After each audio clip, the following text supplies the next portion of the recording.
Welcome to the 28th annual conference of Punjab and Chandigarh State Branch. We all are meeting after about 2 years, and we hope that this resurgence of the academic activity will now continue again. So I'll start with the proceedings. So I'll first invite our chief guest, Dr. Gautam Saha, who is the president of SARC Psychiatric Association, to the dais to be escorted by Dr. Gulbahar Sidhu. Dr. Gulbahar? Dr. Gulbahar, please.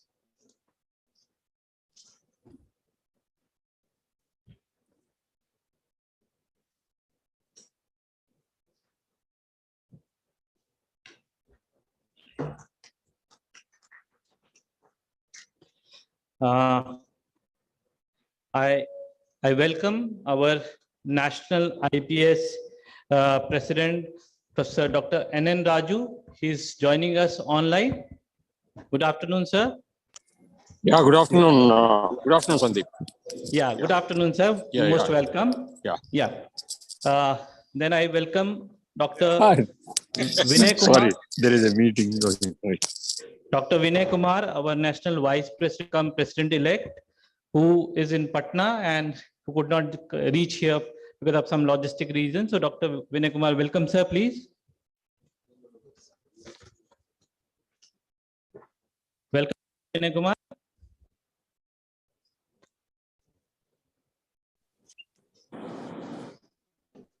I've joined. Yeah, thank you, sir. Now I will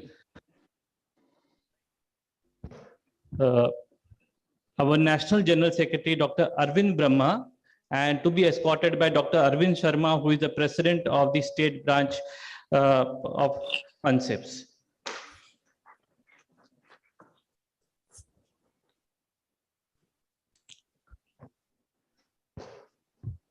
I also request Dr. Dipali to felicitate Dr. Arvind Sharma and also ask him to join on the dais. Yes, please. Felicitate Dr. Arvind Sharma also. Yeah.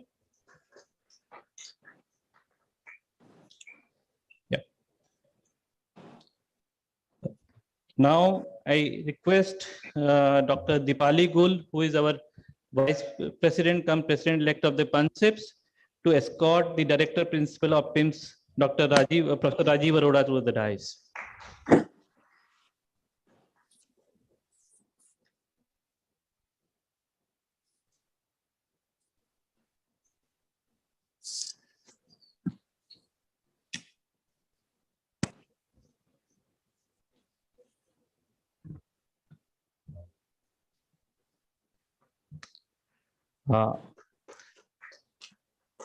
I request Dr. Gulbahar to escort Dr. Jasmine Daya, who is a member PMC, who is here for the conference, to the dais.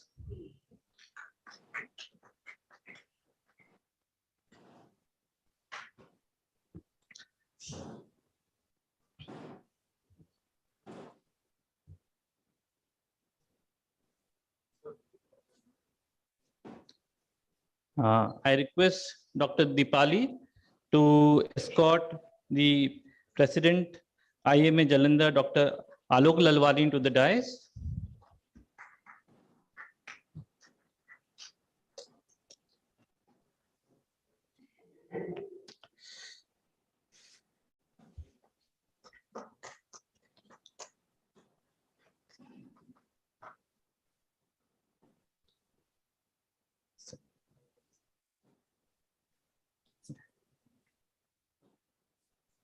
Now, I will request Dr. Gulbahar to felicitate Dr. Dipali, who is the Vice President of the PUNJAB, and escort her to the dais.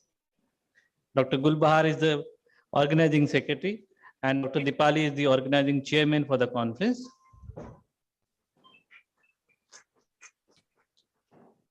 And now I hand over the proceedings to Dr. Gulbahar to take it from here.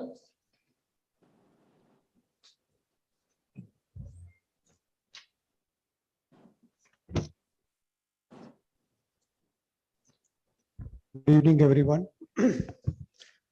I must take special mention of the presence of Dr. J.P. Singh, our President-elect of IMA Jalandhar. And welcome, sir. You found out time for us. And thank you very much. It's time for the welcome address by Dr. Paligul, the organizing chairperson of our conference.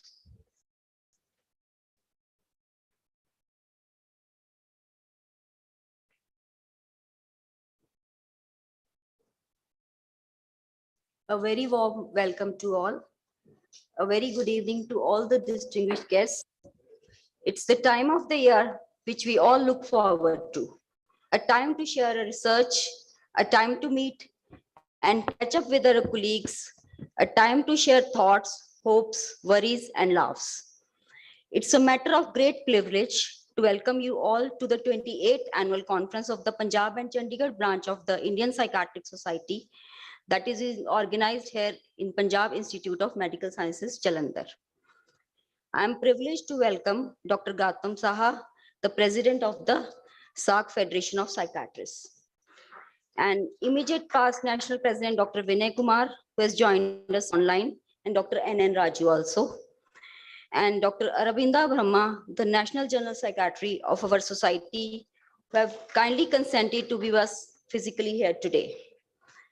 On behalf of the organizing committee, it is my sacred duty to extend a very warm welcome to Dr. Arvind Sharma, our honorary president, and secretary, Dr. Sandeep Grover, and all other executive members.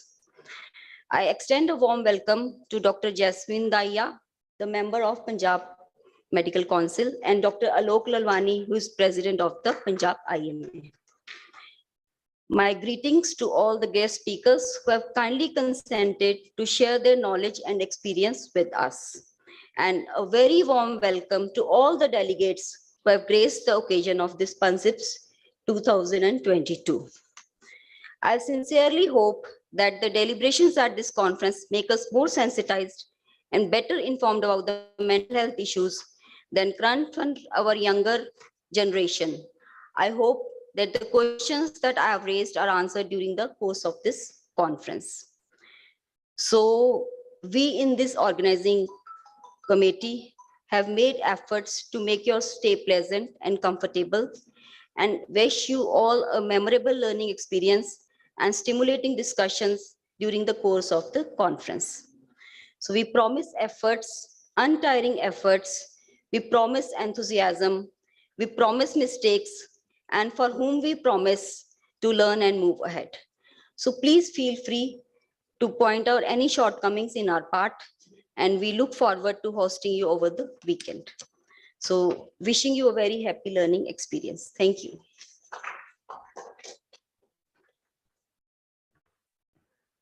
Now I'll invite Dr. Arvind Sharma, our honorary state president, to address the gathering.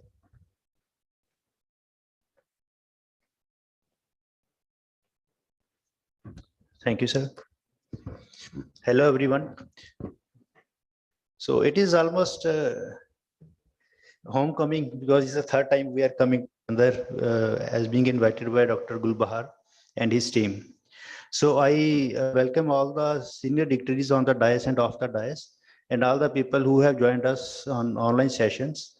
I welcome you all on the behalf of the PUNJAB Society and as well as the organizing team at PUNJAB. Last 2 years, we all have witnessed a lot of changes in the learning experience that we have gone through. And initially, there was no conferences, no learning. Then we came to the online mode. Now it is hybrid mode. I think we all are now longing for exclusive physical appearance of all the delegates so that it can be as charming as it used to be. So the theme for today's conference, the taking it for ourselves, I think Dr. Gulbahar has deliberately chosen this particular topic, taking into consideration the COVID period that we have gone through, because this particular period has made us realize that how difficult was it to remain a social quarantine and different works that we have come through. The life has totally taken a new meaning. So probably somewhere we were not aware of consciously about the need to be taking care of ourselves and our near dear ones. So the topics for today, the speakers or the experts that who are coming today and they are going to deliver their talks, I think that are going to illuminate a lot of details about the importance of this particular topic. And I once again welcome all the delegates, all the speakers, all the dignitaries, as well as congratulate the organizing team on behalf of PUNJAB. And I wish you all a very happy learning. Thank you very much. Thank you, Dr. Arvind. I'd now like to invite Dr. Sandeep Grover, our Honorary General Secretary, for giving us the report.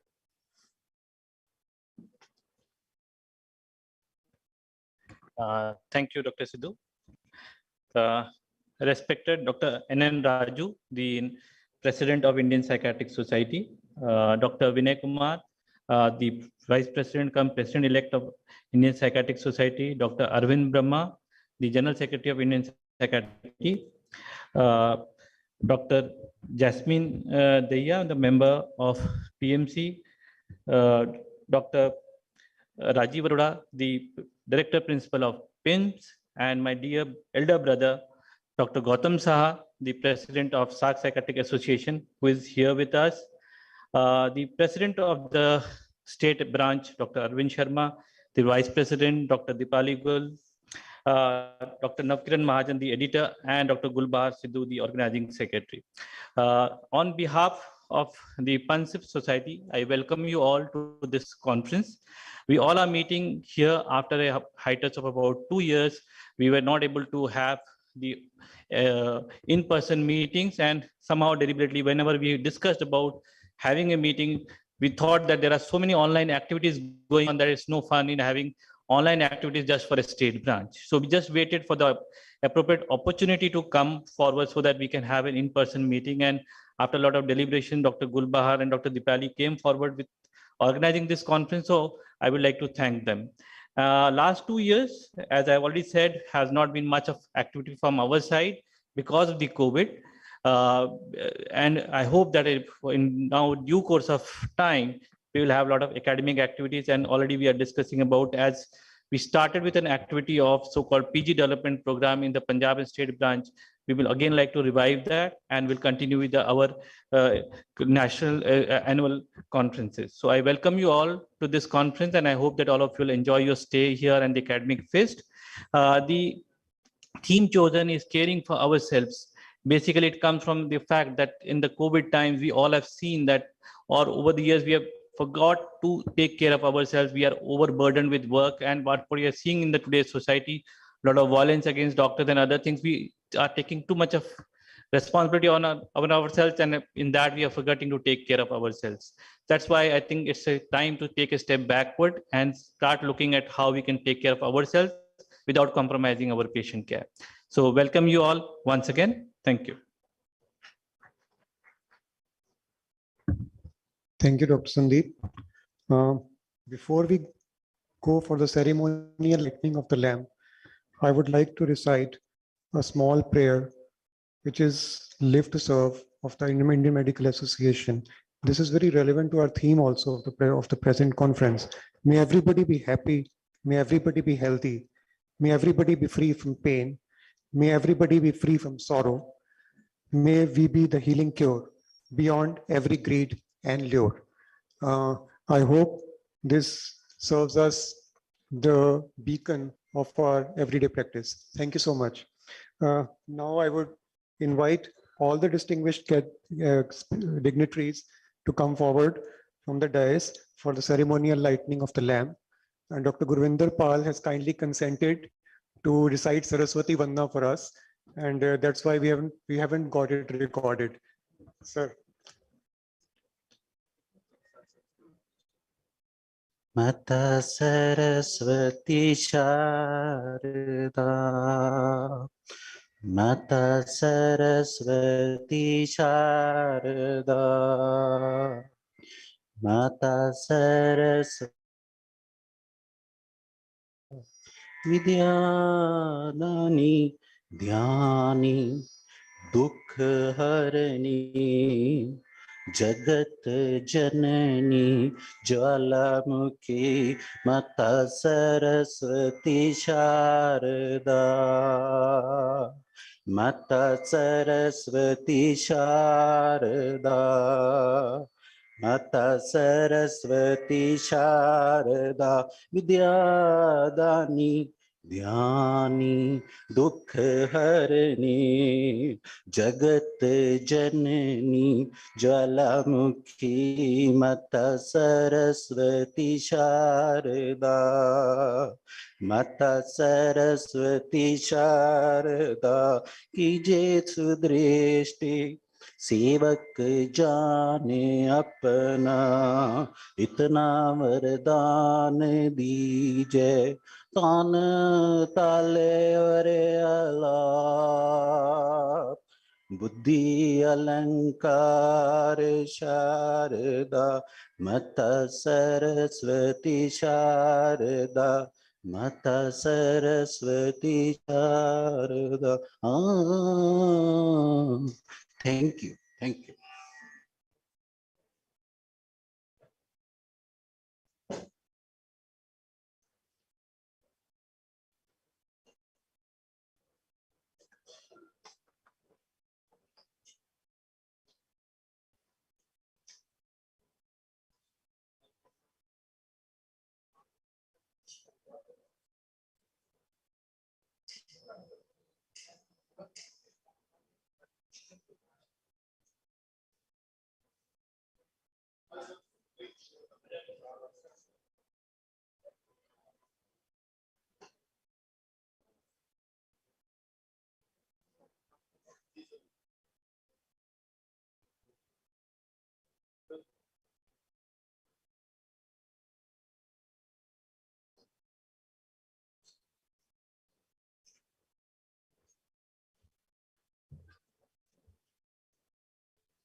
I would now like to invite the National General Secretary of the Indian Psychiatric Society, Dr. Arvinda Brahma, to address this gathering.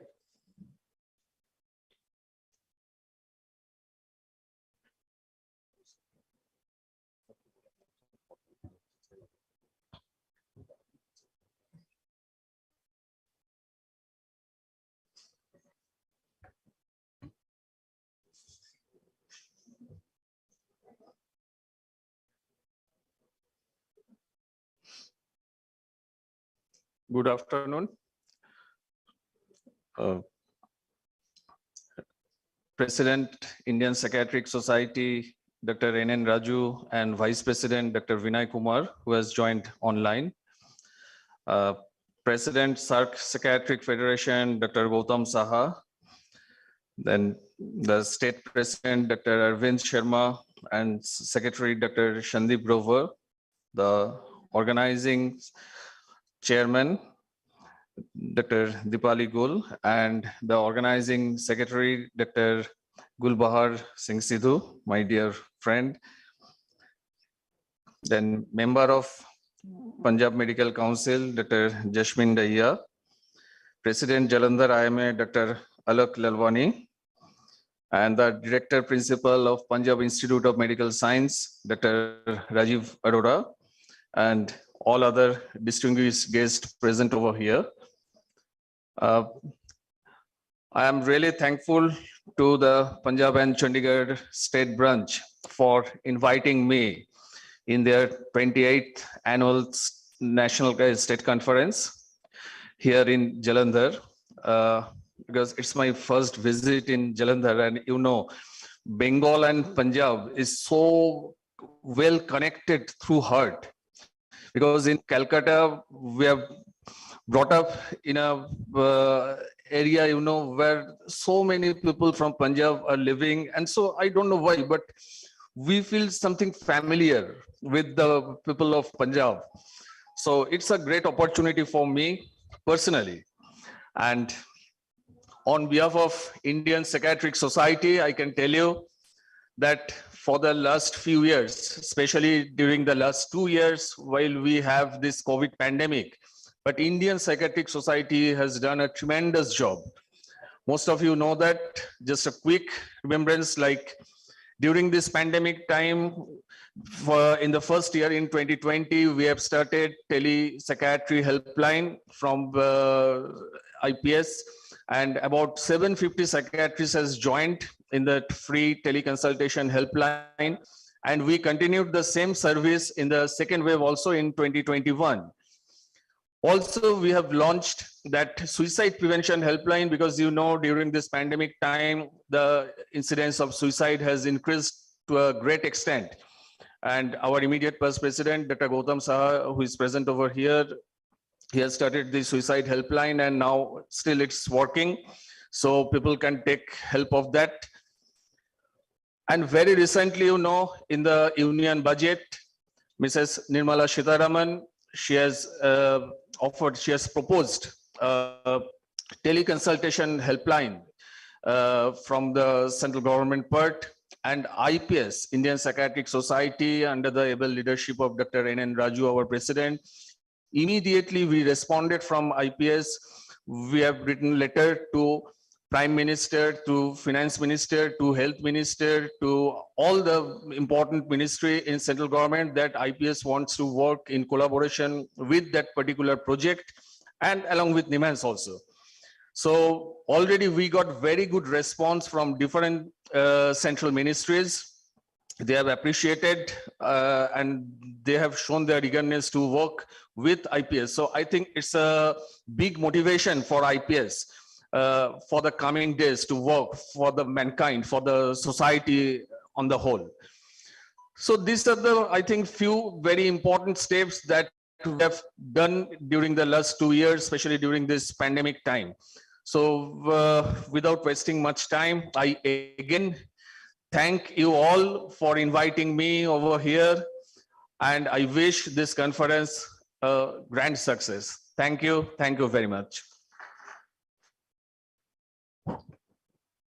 I would like to invite Dr. Sandeep Bhola, the organizing chairperson of our organizing committee, to the dais, please. And now I would like to invite Dr. Vinay Kumar, our National Vice President, who has joined us online for his address to us. Dr. Vinay, please. Thank you very much, Dr. Gulbahar Singh Sidhu Sahab, for inviting me. President of Indian Psychiatric Society, Dr. N. Raju. President of SARC Psychiatric Federation, Dr. Gautam Saha. Honorary General Secretary of Indian Psychiatric Society, Dr. Arvind Brahma. President of IPS Punjab and Chandigarh State Branch, Dr. Arvind Sharma. Vice President cum Organizing Chairperson, Dr. Dipali Gul, and Organizing Secretary, Dr. Gulbahar Singh Sidhu ji. At the outset, I would like to tender my sincere apologies for not being there due to personal reasons. Last minute cancellation is not only, I think it's painful for me as well, but I wanted to visit Amritsar. I wanted to visit Jalandhar for the first time in my life, but I missed it. But I'm thankful to you for giving me opportunity to talk to you online. Friends, we are meeting in times of war going in the world. It's a time, it's post-COVID time. The whole world is disturbed with price rise, global warming, coupled with lots of other stress factors, which we are already in the atmosphere, in the milieu, with us, in our society, culture. So the role and responsibility of psychiatrists, role and responsibility of us is becoming gradually more and more demanding. We have to protect. So it's time to think about how we can come out of our chambers and address society at large. I remember one shloka from Shantidev, a great saint and poet from Nalanda University, a great teacher also. He said once that Chhadayitum Medining Sarvam Kutashar Bhavishyati Upanashar Matrena Channa Bhavati Medini. Meaning, where you will get the leather to cover entire earth. The earth can be covered by the leather of the shoe. I always consider this shloka as a kind of inspiration for all of us, because every day a soul comes to us, a barefooted soul, a soul tormented, tortured, pierced by lots of thorns. So it's our responsibility to cover the soul with the leather, the kind of insulation which we can provide. But it's time to come out of our chamber also and address society at large. Indian Psychiatric Society has been doing both the things. At academic levels, empowering us, empowering our colleagues with academic armamentarium, practice, and whole scientific world is with us with their new molecules coming to the market to help them and other methods. So things are against humanity, but science and our interest in the field and our commitment can change the whole picture. So my message on this occasion would be Punjab and Chandigarh Psychiatric Society must have some forums for social interactions, must have some forums for mental health education. That is important. Stitch in time saves 9. So with these few words, I thank all my friends who invited, who are there, and I'm missing all of you. I think the moment I'll get another opportunity, I will be with you. Thank you very much. Thank you so much, sir. I must extend a very warm welcome to Dr. Navkiran Mahajan, our honorary editor of the Punjab and Chandigarh branch of IPS, who also happens to be my teacher. Welcome, ma'am. And now is the time for welcome address by our National President of Indian Psychiatric Society, Dr. N.N. Raju, who has joined us from Visakhapatnam. Dr. Raju, sir. Thank you. Thank you. Thank you, Dr. Sidhu. And small correction, I'm joining from Amaravati, Maharashtra, because I'm here to attend West Zone CME. So dignitaries on the dais, the executive of Punjab State Branch, my friends, audience, both in the hall and online. It's my pleasure to be part and party to this great beginning of I would say that rebirth of physical meetings. Unfortunately, I'm not able to make it because I have another meeting at Amaravati also. So I thought Jalandhar, I will come later. So it is really happy that the Punjab and Chandigarh State Branch had chosen a very apt topic of taking care of psychiatrists themselves. I think in recent years, we have seen that the stress has been on high as far as psychiatrists are concerned, though Indian Psychiatric Society in general and most of the other organizations, I think, work for the welfare of the public, the common man in the society. Rarely do we take care of the people ourselves. Rarely do we address the issues which most of our colleagues face, especially in Punjab. I think unfortunately there were many unfortunate incidents where psychiatrists have been subjected to a lot of stress, a lot of agony. And also there is some sort of unrest among our own brethren that society in general has not done enough to protect them. And also we have seen a lot of cases across the country. Recently, we have seen our own colleague in Rajasthan whose wife committed suicide. And I think more could have easily been done. I know we have done, we tried our best to do whatever, but more could easily have been done. But again, we didn't have enough armamentary. We didn't have enough ammunition to protect ourselves. We don't have enough ammunition to raise our voice. We don't have enough strength to say what is wrong going with us.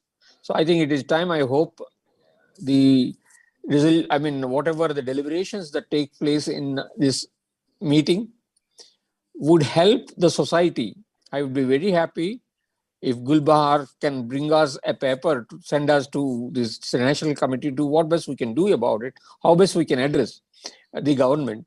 I think already Dr. Arvind Brahma said a few measures have been taken to see to it that in the society, Indian Psychiatric Society at the national level collaborating with the central government, probably similar things can also be initiated at the state level to collaborate with the state governments and do how best we can, one, deliver psychiatric services to the common public, and also how best we can protect ourselves. How best we can take care of our own health, our own status in the society. So that also need to be addressed too. I'm happy that CMEs have started more in a physical mode. I'm already in one CME here in West Zone, and I'm happy that my friend Dr. Gautam Shah is there to be the chief guest there in the state conference. I'm happy that Dr. Vinay Kumar had come online, and also IPS happy that IPS office bearers being represented by our own HGS, Dr. Arvind Brahma. So I think such sort of collaboration, such sort of association between branches and the nation is required. I think we have been working very hard how best we can strengthen the relations between state, zone, and at the central level, what best we can come together, and also to make psychiatry as one of the most, brilliant branches that one can choose. I think that in that direction we all should work. I think for that we need our own well-being. We need well-being of the people who work for it. I hope the deliberations, as I said, discussions, deliberations, the lectures, whatever being presented in these 2 days' time will give us a guidance, will serve us as a force to work further better. So how to strengthen Indian Psychiatric Society, both national, zonal, and state level branches. I congratulate the organizers for organizing an excellent meeting in general, and specifically for Gulbahar for inviting me and for giving me some space to speak today. I once again appreciate the efforts, and I thank you all for the good and nice organization. I wish the conference all success. Thank you. Thank you so much, sir, for your words of encouragement. Now is the time for address by our Director Principal, Punjab Institute of Medical Sciences, Dr. Rajiv Arora.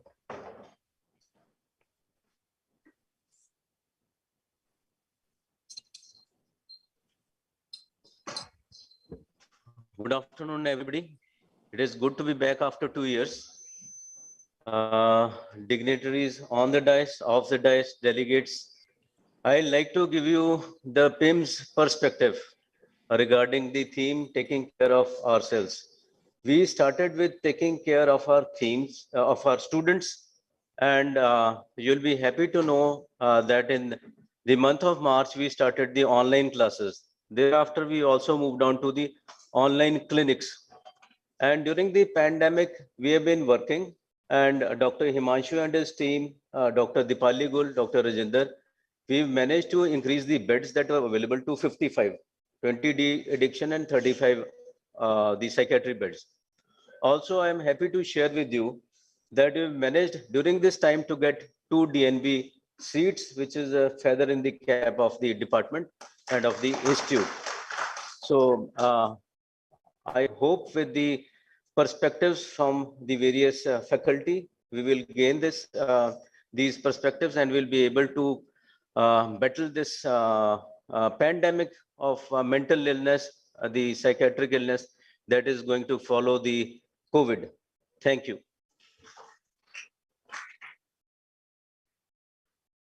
Thank you, sir.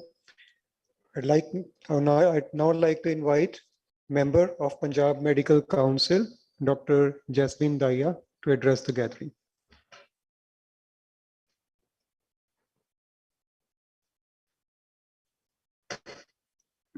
A very good afternoon to all of you.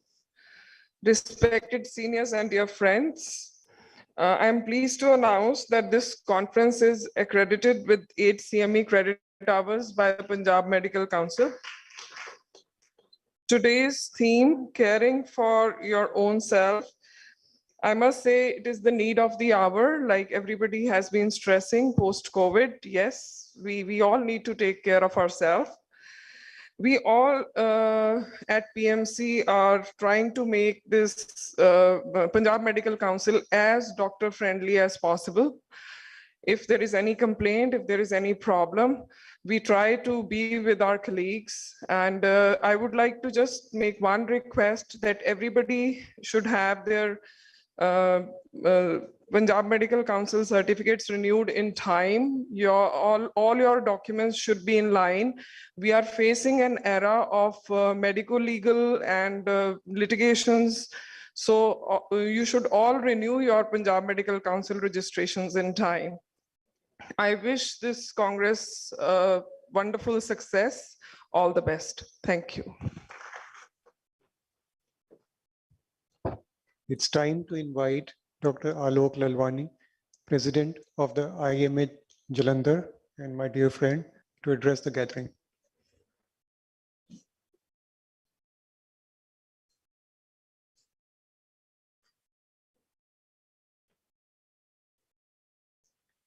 Thank you, Dr. Gulbahar. Dignitaries on the dais, delegates, a very good afternoon. This conference, Caring for Ourselves, would not have come at a better time than now. After we had faced the death of our dear colleague, Dr. Archana Sharma in Jaipur, near Jaipur. See, we as doctors are facing quite a lot of tensions, lots of harassment, and we are losing peace of mind. So we need to have a kind of a rapport between ourselves. And in IMA, all over this thing we had planned through National IMA also, that instead of taking such drastic steps as suicide, and what we should always be discussing with our colleagues, what all we are facing and how to take care of these things. So with you, highly qualified psychiatrists, your help would always be appreciated for these things. And I wish this conference a big success. Thank you very much for calling us. Thank you, Dr. Alok. It's time to change the guard of Indian Psychiatric Society, Punjab and Chandigarh branch. And that is what I mean to say is change of medallion. The medallion passes from Dr. Arvind Sharma to Dr. Dipali, who also happens to be my better half.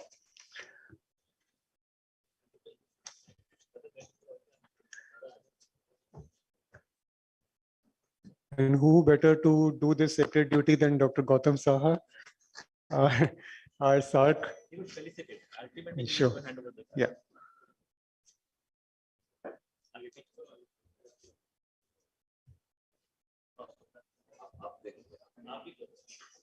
Second time.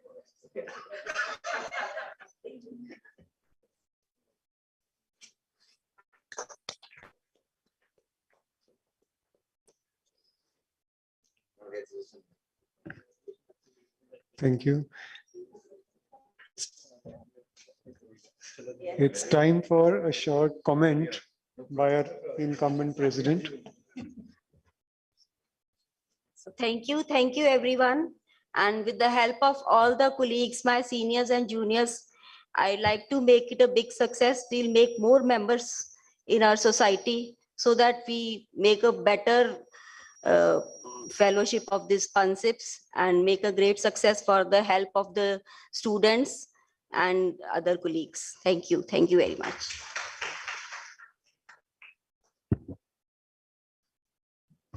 It's time to felicitate our dignitaries because we have something very special for our dignitaries on the stage and okay, sorry. It's time for, sorry, sir. It's time for inviting Dr. Gautam Saha, our Honorable Chief Guest of the day, to address the gathering.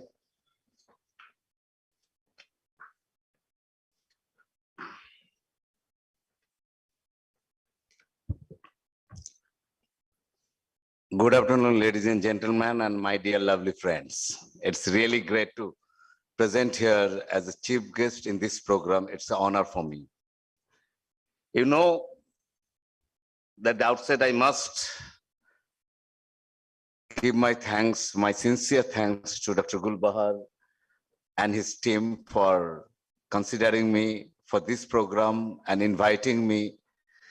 It's really, Jalandhar is my first visit, and it's really great pleasure for me to be here among with you.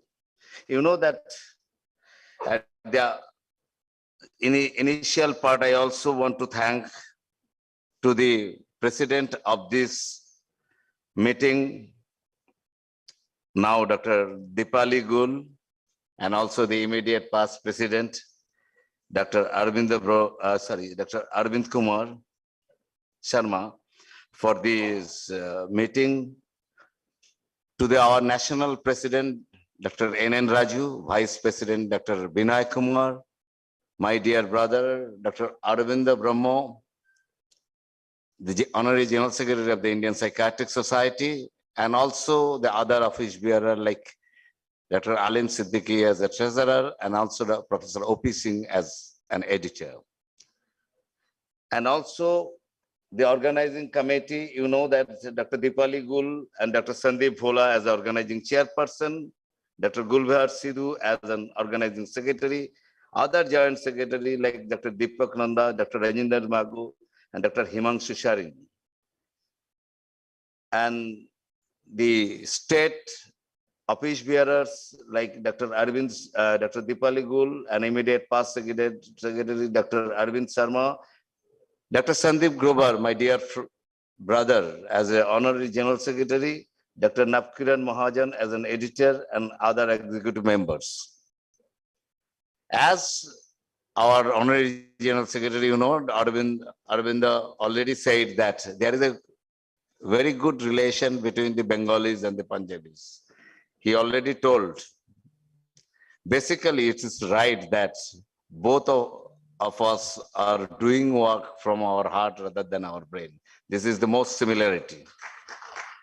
And number two, we are sharing the same pain, not other states are sharing. That is, during partition, we are divided, not the other states.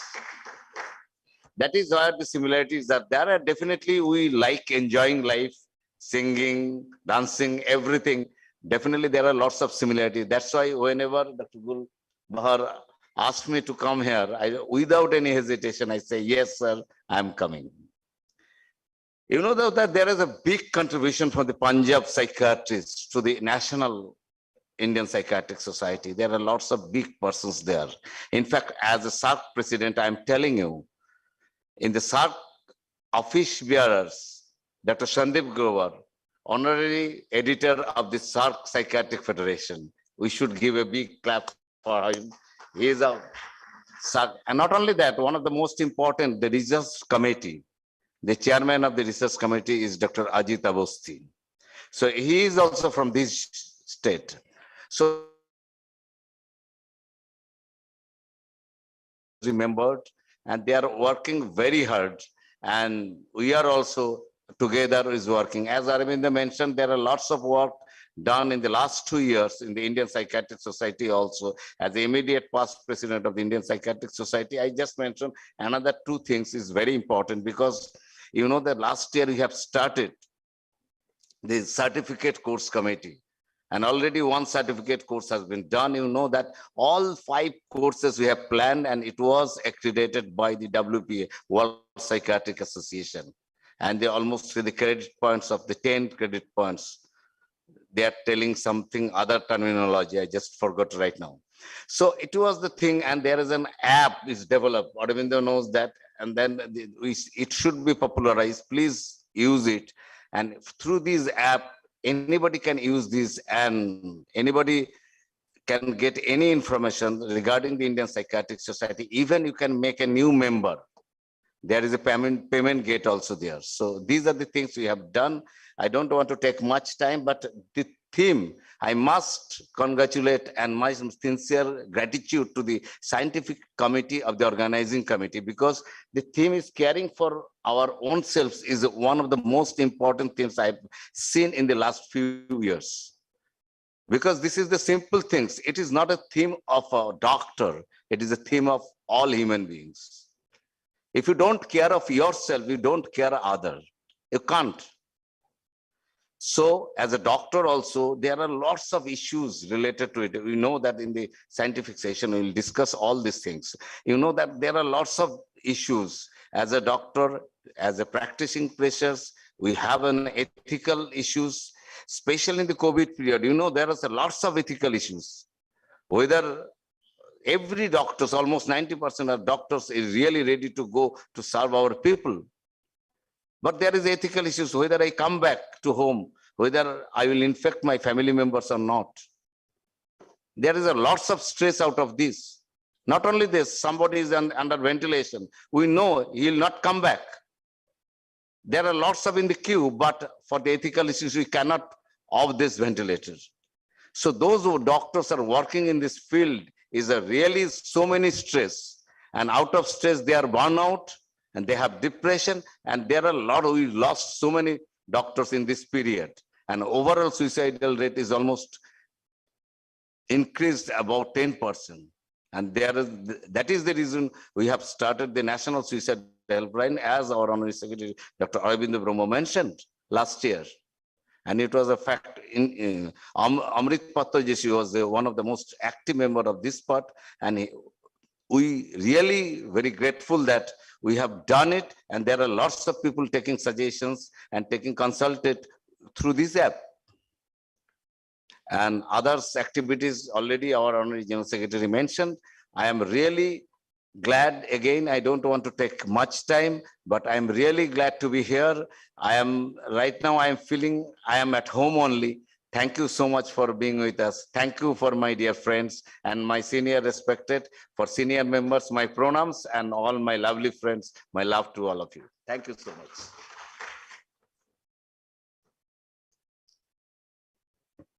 Thank you, Dr. Saha, sir.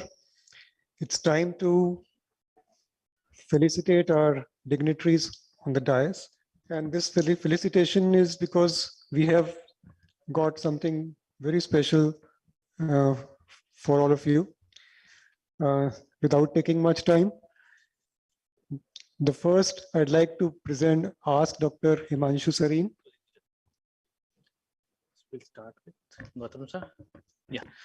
So I'll now request Dr. Dipali to felicitate Dr. Gautam Saha.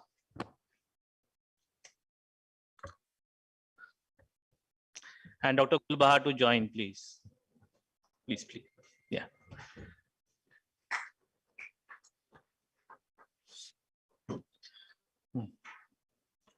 Yeah. Thank you. We will felicitate Professor N.N. Raju and Dr. Vinay Kumar online, but their the gifts will reach them. So we are missing you here, sir. And next we will move on. I'll request Dr. Dipali to felicitate Dr. Arvind Brahma, the General Secretary of the IPS. Please, Dr. Gulbar and Dr. Arvind Sharma to join, please.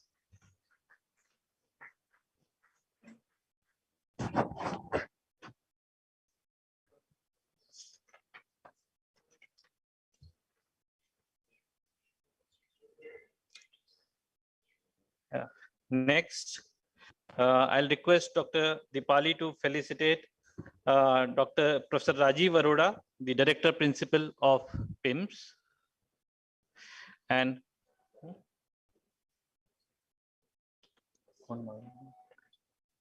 अच्छा बुला लो वो नीचे बैठे हैं ना या ठीक हाँ I'll request Dr.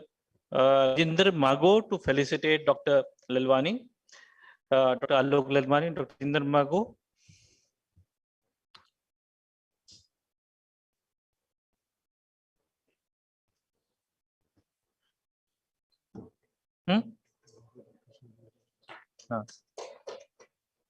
I'll invite Dr. Nirubala, the professor and head of GMC Amritsar, to felicitate Dr.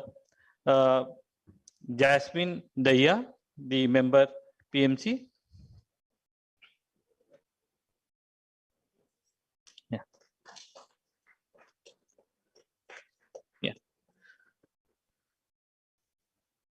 Now I'll invite Dr. Sanjeev Lochan to felicitate Dr. Bola on the dais.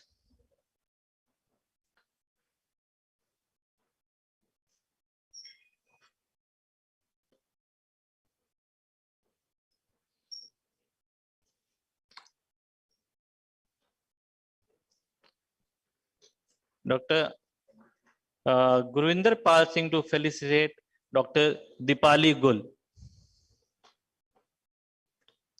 Dr. Dipali is not here, so we can wait for her to come. So Dr. Gurvinder can felicitate Dr. Arvind Sharma.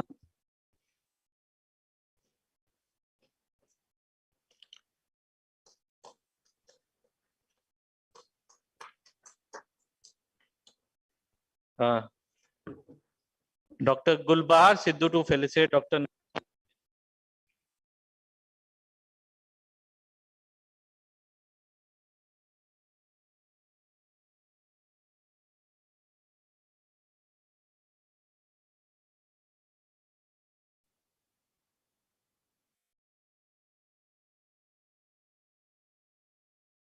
Missed out anybody? Yeah. Okay. So now I'll call upon Dr. Gulbahar Sidhu for the vote of thanks. Since we are already running behind schedule, I'll not take too much of a time. Thank you everyone for coming here.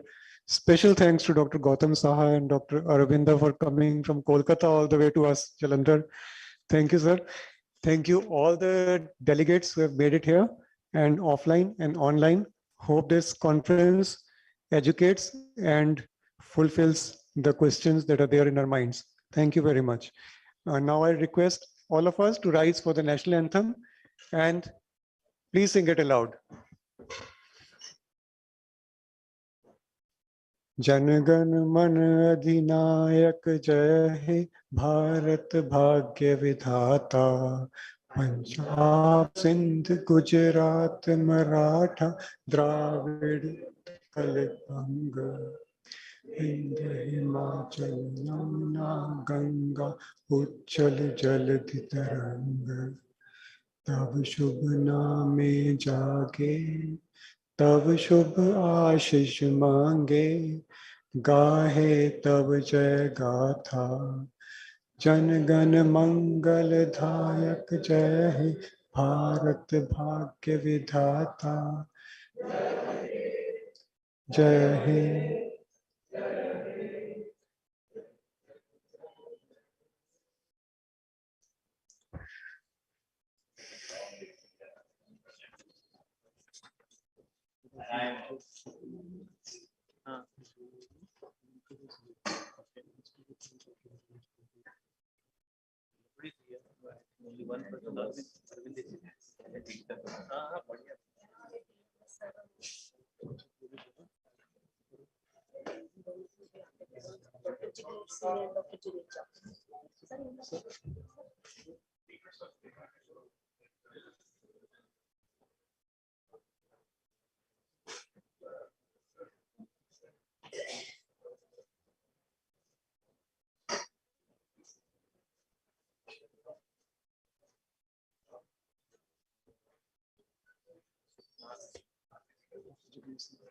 Yeah. Okay. Dr. Dipali is here, so we need to felicitate few more people. Dr. Singh to be felicitated by Dr. Dipali Gul. Dr. Dipali, please.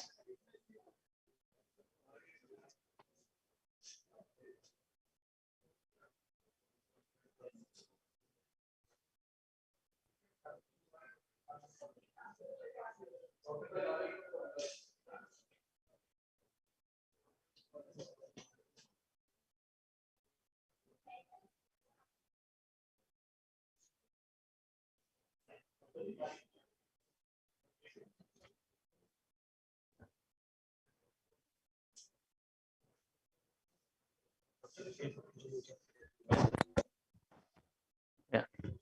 Dr. Dipali to felicitate Dr. Jagir Singh and Dr. Himanshu to felicitate Dr. Juneja.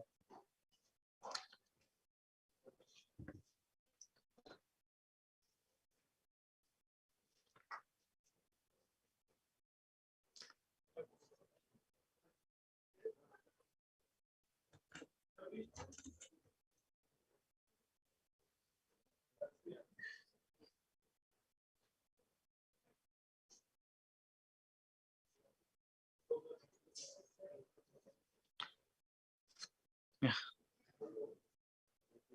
Thank you. Yeah. Okay, thank you very much.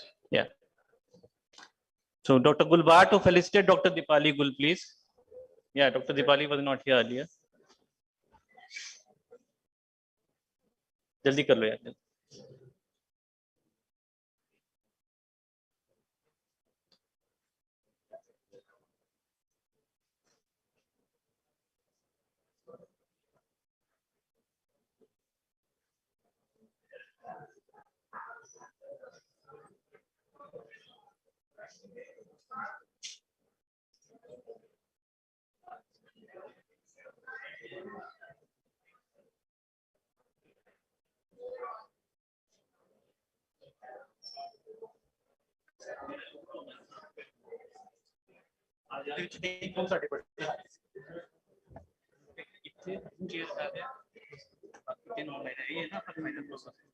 Arvind बुला लो.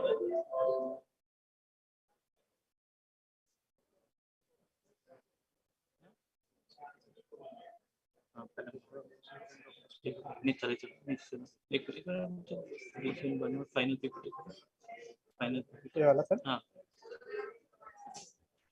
नहीं इसमें एक खोलेगा कौन सा खुल गया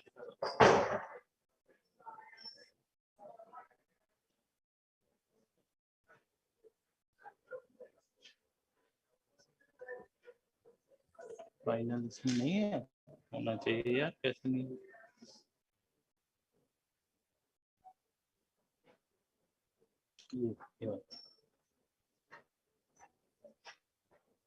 copy कर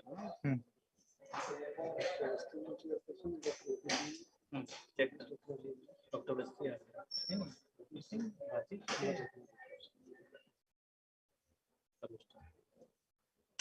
अरविंद शर्मा ने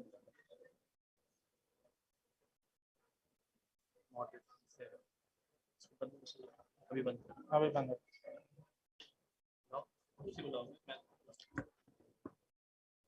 I'd like to request moderators for our first scientific session, Dr. Aman Sood and Dr. Sanjay Khanna to come, please.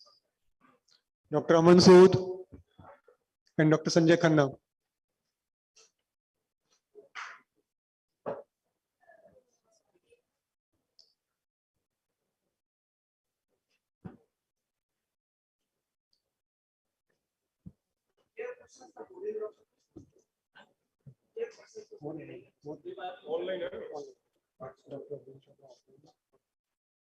अच्छा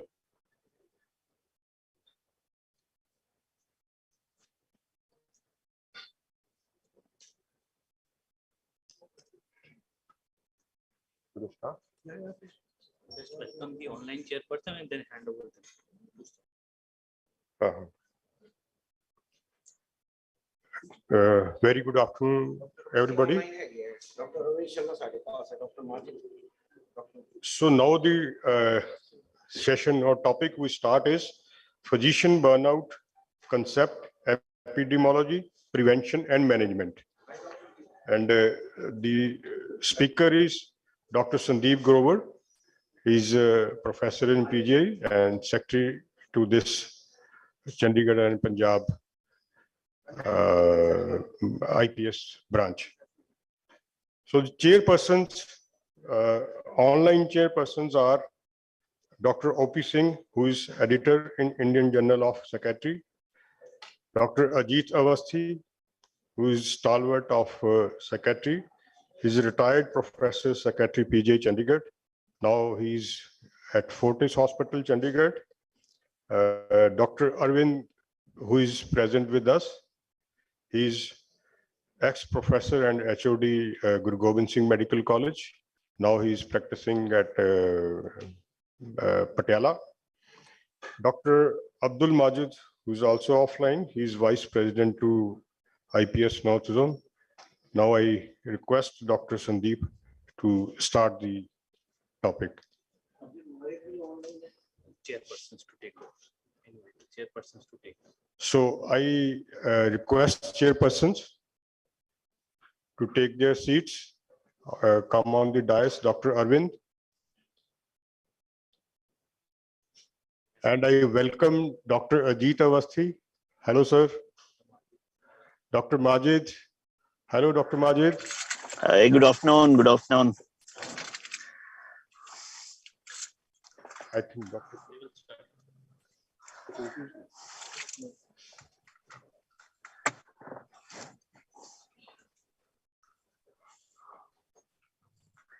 Can Awasthi sir start the proceedings, and then I can introduce my dear friend Dr. Sandeep Grover. Okay. Where are the other two chairpersons, Dr. Arvind and Dr. O.P. Singh?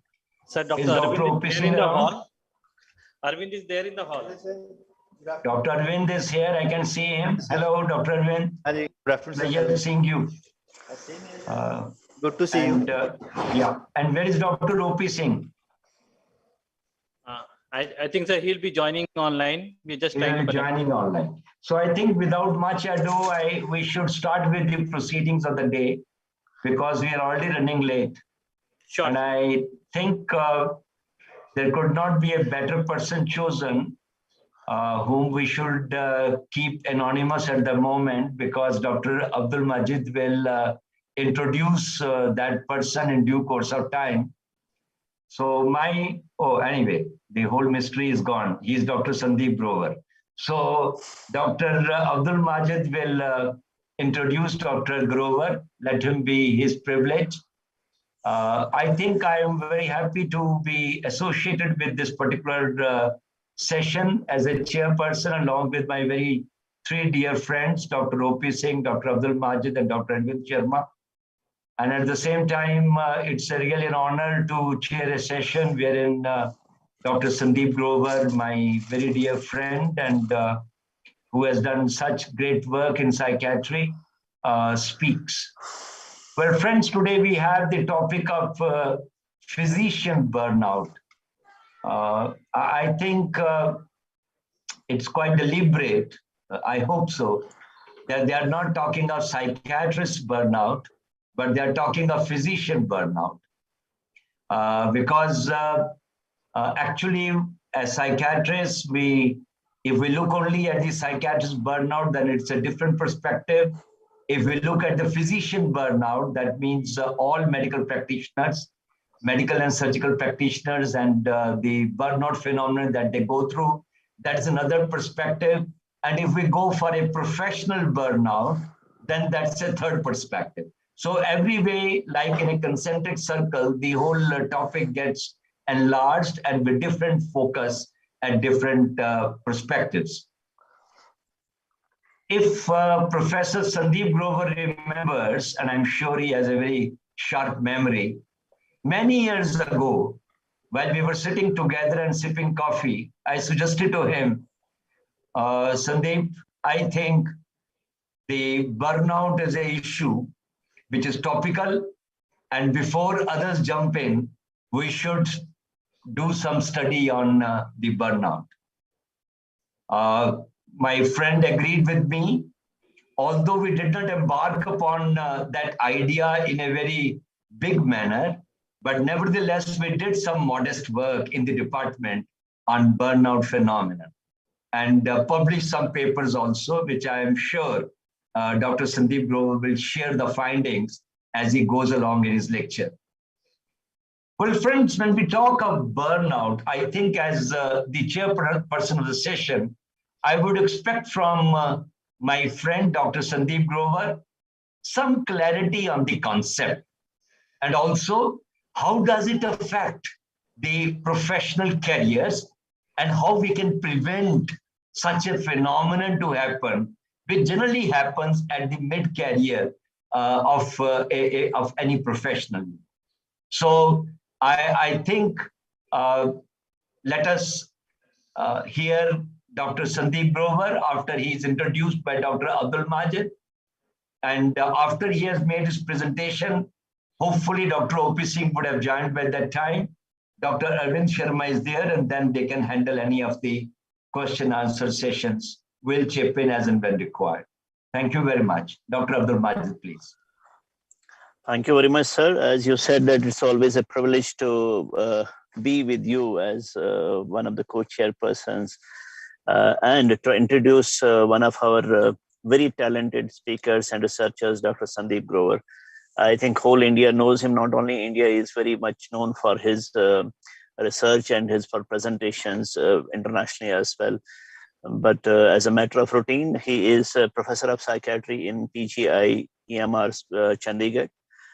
He has more than 700 publications. I think it will be much more than that. I think it is previous year's slide which has been shared. More than 700 publications and 60 book chapters, and his HI index is 48. It might have increased further, and he is editor of Indian Journal of Mental Health and Journal of IPS North Zone as well. He is asset editor of Indian Journal of Psychiatry since 2009, Indian Journal of Psychological Medicine, and Journal of Psychosexual Health. He has been awarded thrice by Indian Council of Medical Research for his exemplary work. He is Dr. Sandeep Grover for you, and most importantly, he is a great human being and my dearest friend. Over to Dr. Sandeep Grover to take it forward.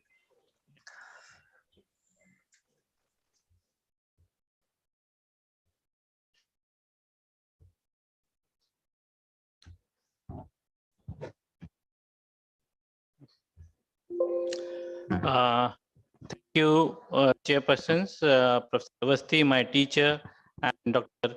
Abdul Majid, a dear friend of mine, Dr. Arvind Sharma, another friend who is here. I'm going to talk about the concept, the so-called epidemiology, and the prevention and management of physician burnout.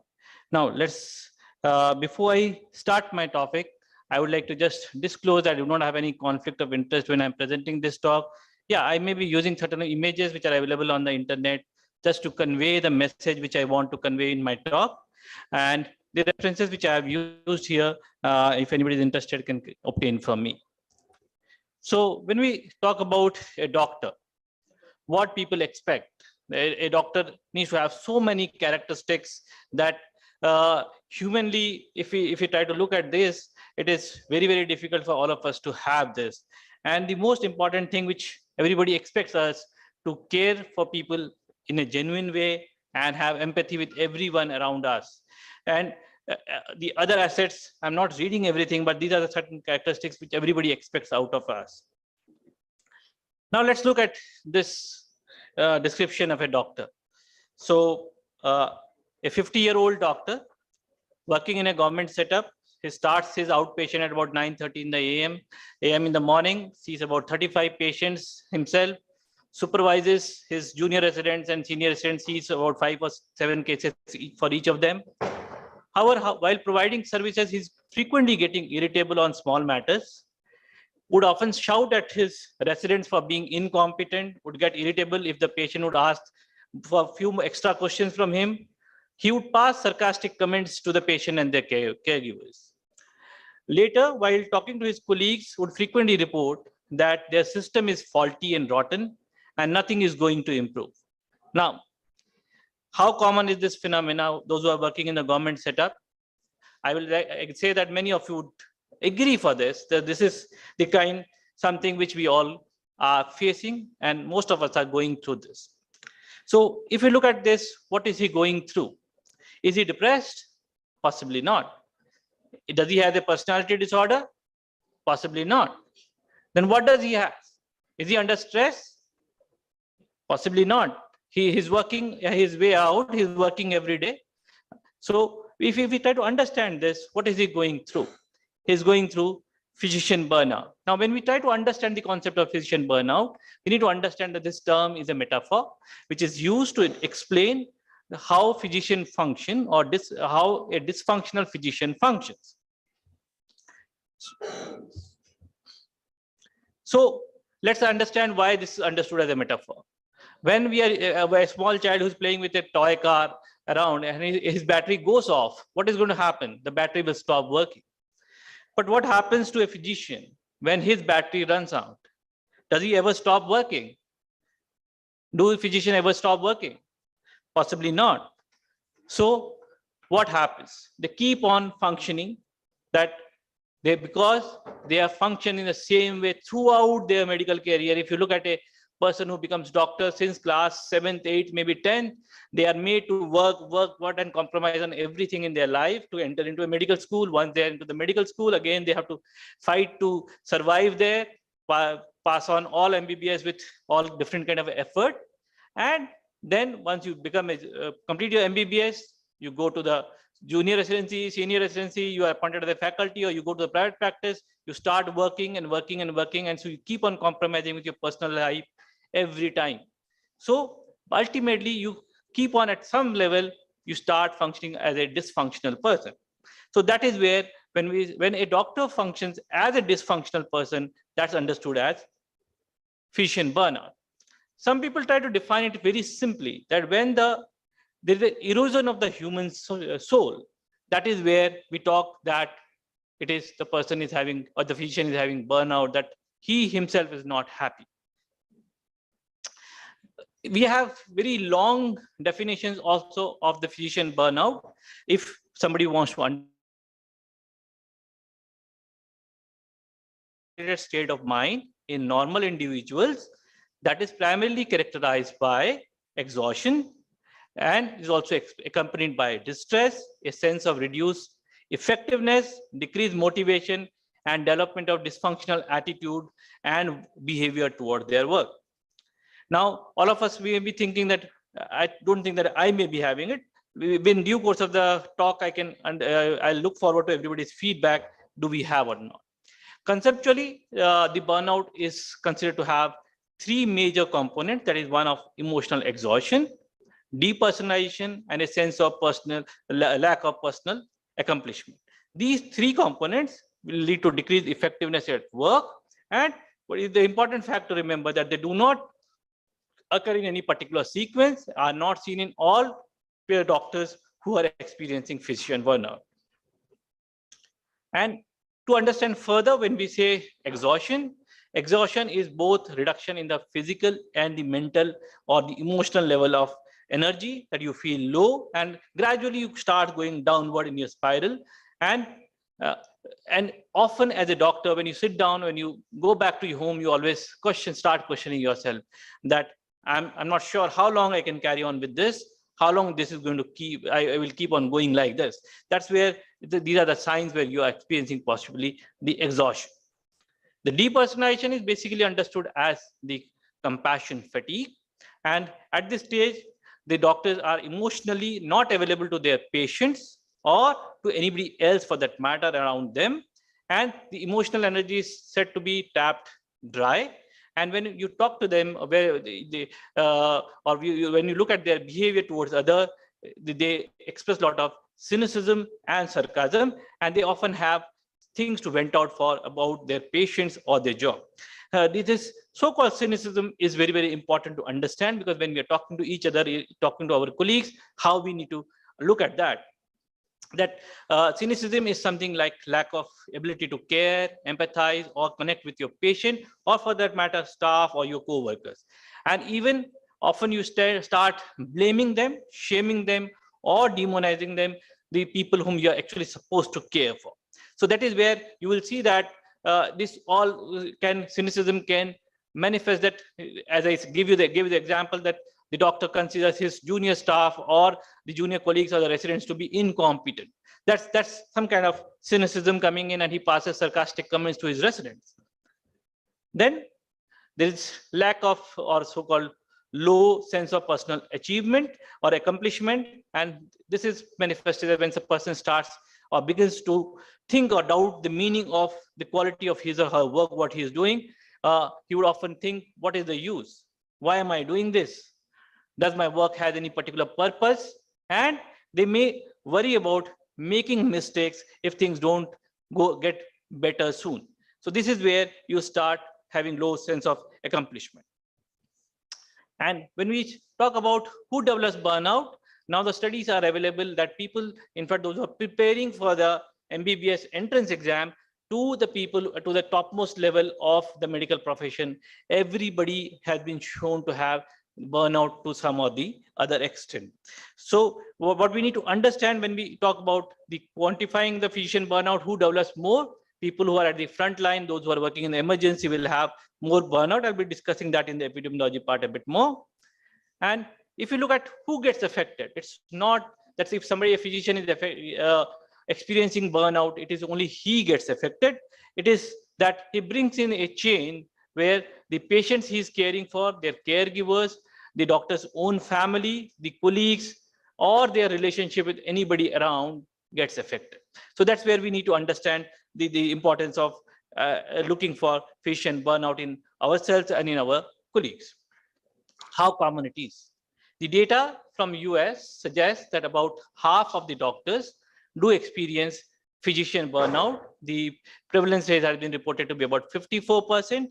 And when we look at the other statistics, about 88% of the doctors are severely stressed. And when further asked, about 60% say that they don't want their children to become doctors. Now that's important to understand, that this is the kind of situation which we are facing.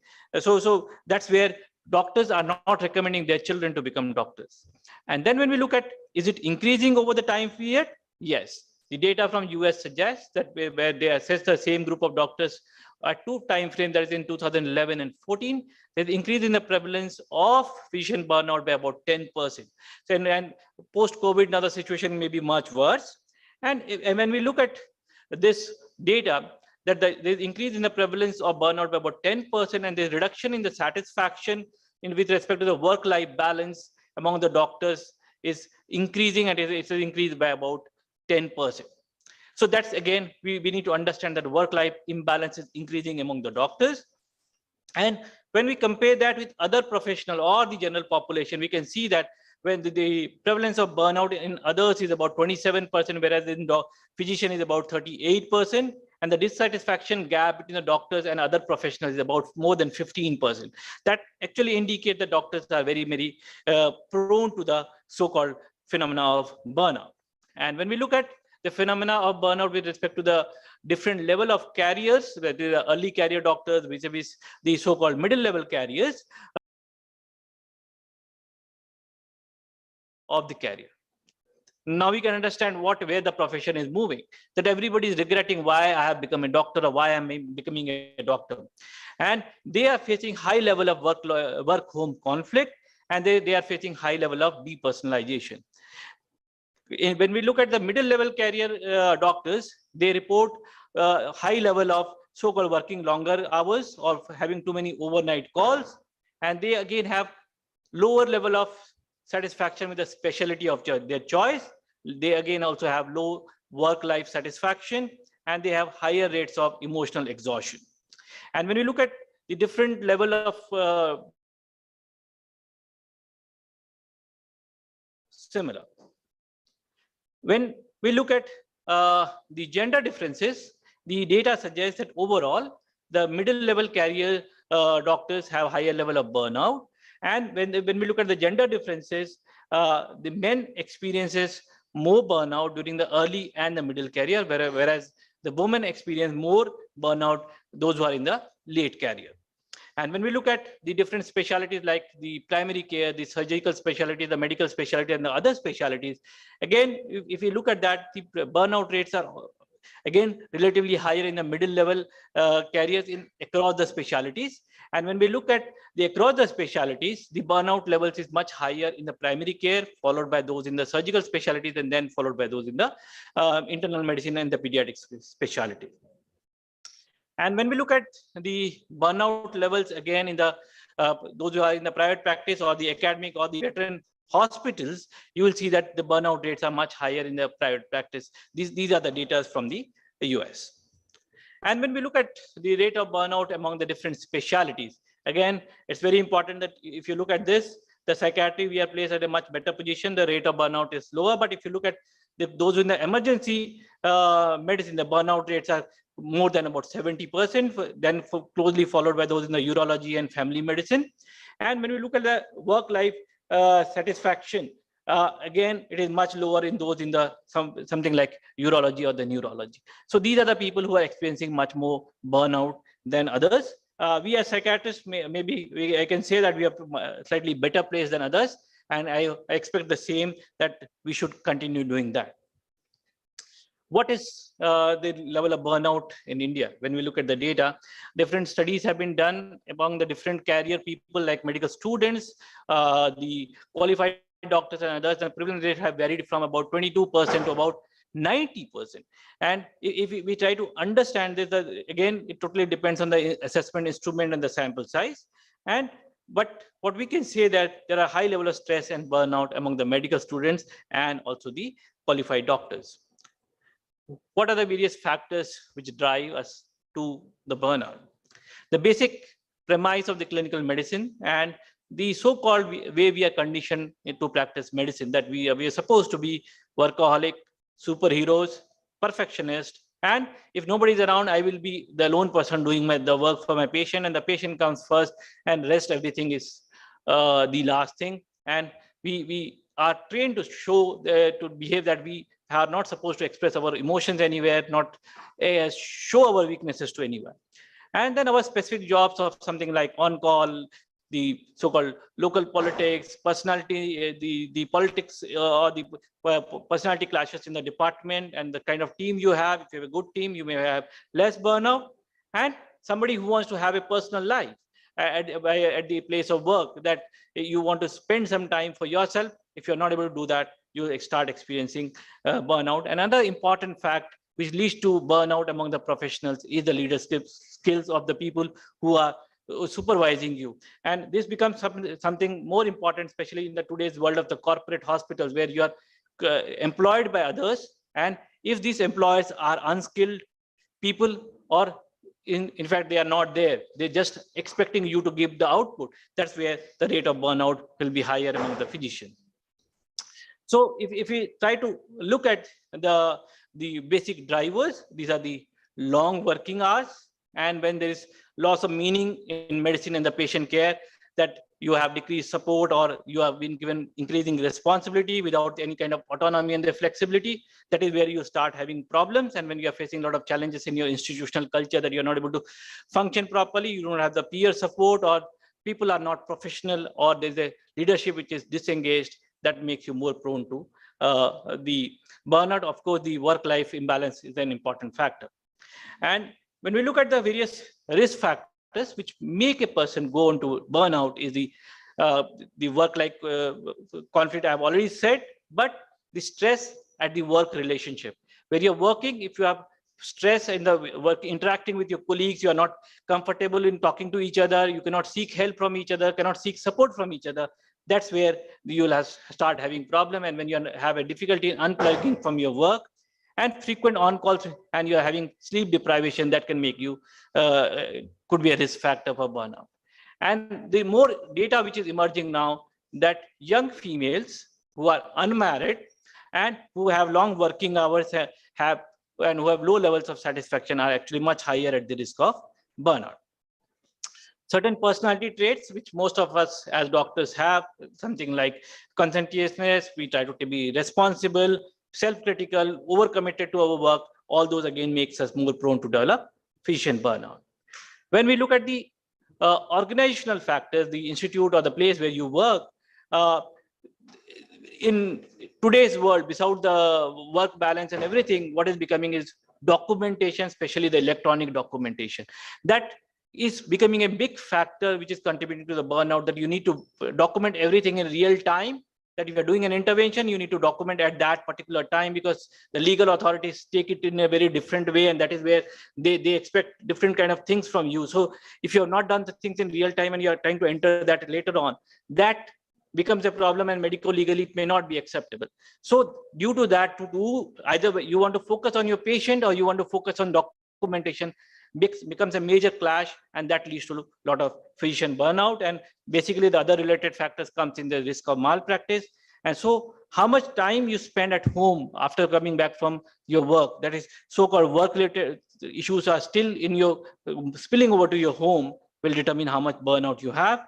Again, in terms of practice setting, that you are working in an academic setting, non-academic setting, rural, urban, or inpatient, outpatient setting, all have different kind of risk factors which increase the chances of developing burnout. And in the Western world, it has been seen that patients who are very much demanding, have too much of talking about their entitlement, talk about that you should be, doctors are expected to stick to certain rules and regulations. If the patients are that kind of a demanding, that increases the chances of burnout. And when you don't have control over your practice, that administration do not support the medical professional, but actually the medical professional is supporting the administration. What I mean that when you're working in a corporate hospital, the corporate hospital doesn't want to support you as a doctor, but they want you to generate revenue for hospital to be sustaining. That is where you will have more burnout. That's what I basically want to convey here. And as I said, poor leadership increases the chances of burnout. And if there are less of rewards and you do not have good interpersonal collaboration, and there are limited opportunities for advancement, and lack of social support makes you to have more burnout. It's just summarizing that if you have overwhelming demands, you have social conflict at your workplace, you have lack of or loss of resources at your workplace, you do not have sufficient reward, and there is absence of fairness. These 5 factors will make you into a higher risk of having physician burnout. As I've already highlighted this fact of electronic health records, which is becoming a major issue for the burnout. And when we look at the data which is emerging from India, which suggests what are the factors which are associated with burnout, there is no major difference in the medical and the surgical specialties. However, the workload is an important factor for burnout, and the studies which have evaluated medical students suggest that when there are low recreational activities, there is a lot of verbal and physical abuse by the patient or the caregivers, there is lack of empathy from the seniors, there's more burnout, and the resident experience more burnout than the faculty. And other environmental factors like unsatisfactory hostels, inadequate library facilities, frequent examinations, excessive competitive attitude among the student, so-called political conflict, jealousy, and peer rivalry all contribute to the burnout among the medical students. And when we look at the private practice versus the government setups, what does the data just suggest? That the burnout in the private practice is less if somebody has more control over the job style and they function in that way. But what we need to understand that people, those who work in private practice and have very high level of engagement with their work, those are spending too much of time working with their patients, seeing too many patients, they're actually at a much higher risk of burnout than those who are seeing less number of patients or spending less number of working hours. So somebody who is working for long hours does not mean that he is not prone to burnout, but in fact, the data suggests the reverse, that those who are actually working for long hours are actually more prone to the burnout because of their personality traits and the longer working hours. Females in general data from India suggests are having more burnout than male. Older physicians have more burnout. And if we look at the clinicians versus academicians, clinicians experience more burnout than the academicians. There are certain factors which can protect us from burnout. This could be understood as the external factors or the so-called modeling factor, or the trauma factors are the internal attributes like the genetics or the optimism kind of things which we carry. And of course, our skills in terms of solving the problems and how we find meaning in what we are doing. So the personal factors which protect somebody from burnout are the capacity to bounce back, to withstand hardship, and the so-called conflict which are there, how much time you have to repair yourself, and how much you have self-directedness, the cooperativeness from others, and what kind of resilience you have, and the kind of emotional intelligence which you carry for yourself, that how much you are able to perceive, understand, and manage your own emotions, and also understand the emotions of others. Your behavior towards your colleagues may be different. Your junior colleagues, you'll behave in a very different way. And the issues like the empathy, the compassion, mindfulness, and how much you spend time for yourself in so-called having a healthy lifestyle, or how much exercise you do, all do affect your mental state and the amount of physician burnout you experience. In terms of the organizational factors, again, if the organization is dysfunctional, if the person is not satisfied and he's experiencing a lot of family work imbalance, and there is lack of opportunity for the development, and the leadership issue I have said will make you protect from the burnout if these are favorable towards you. And then the burnout doesn't occur in one day. It so-called emerges as a chronic phenomena that you develop burnout over the period, but a small precipitating event can break you down. So somebody who is seeing a lot of many patients and is engaged with his patient, is working too hard, but suddenly there is a malpractice suit or something, will break him down completely. If the kind of suicide we saw, which we are talking about now, the doctor was working hard and was very much committed to the patient and was spending more time with her patient and doing everything, but suddenly a lawsuit came in and it broke her down, and possibly that's where she committed suicide. So what we need to understand that burnout, as I said, is a chronic phenomena, does not develop in a day. It all starts, we have different stage models, so it all starts with a compulsion to prove yourself.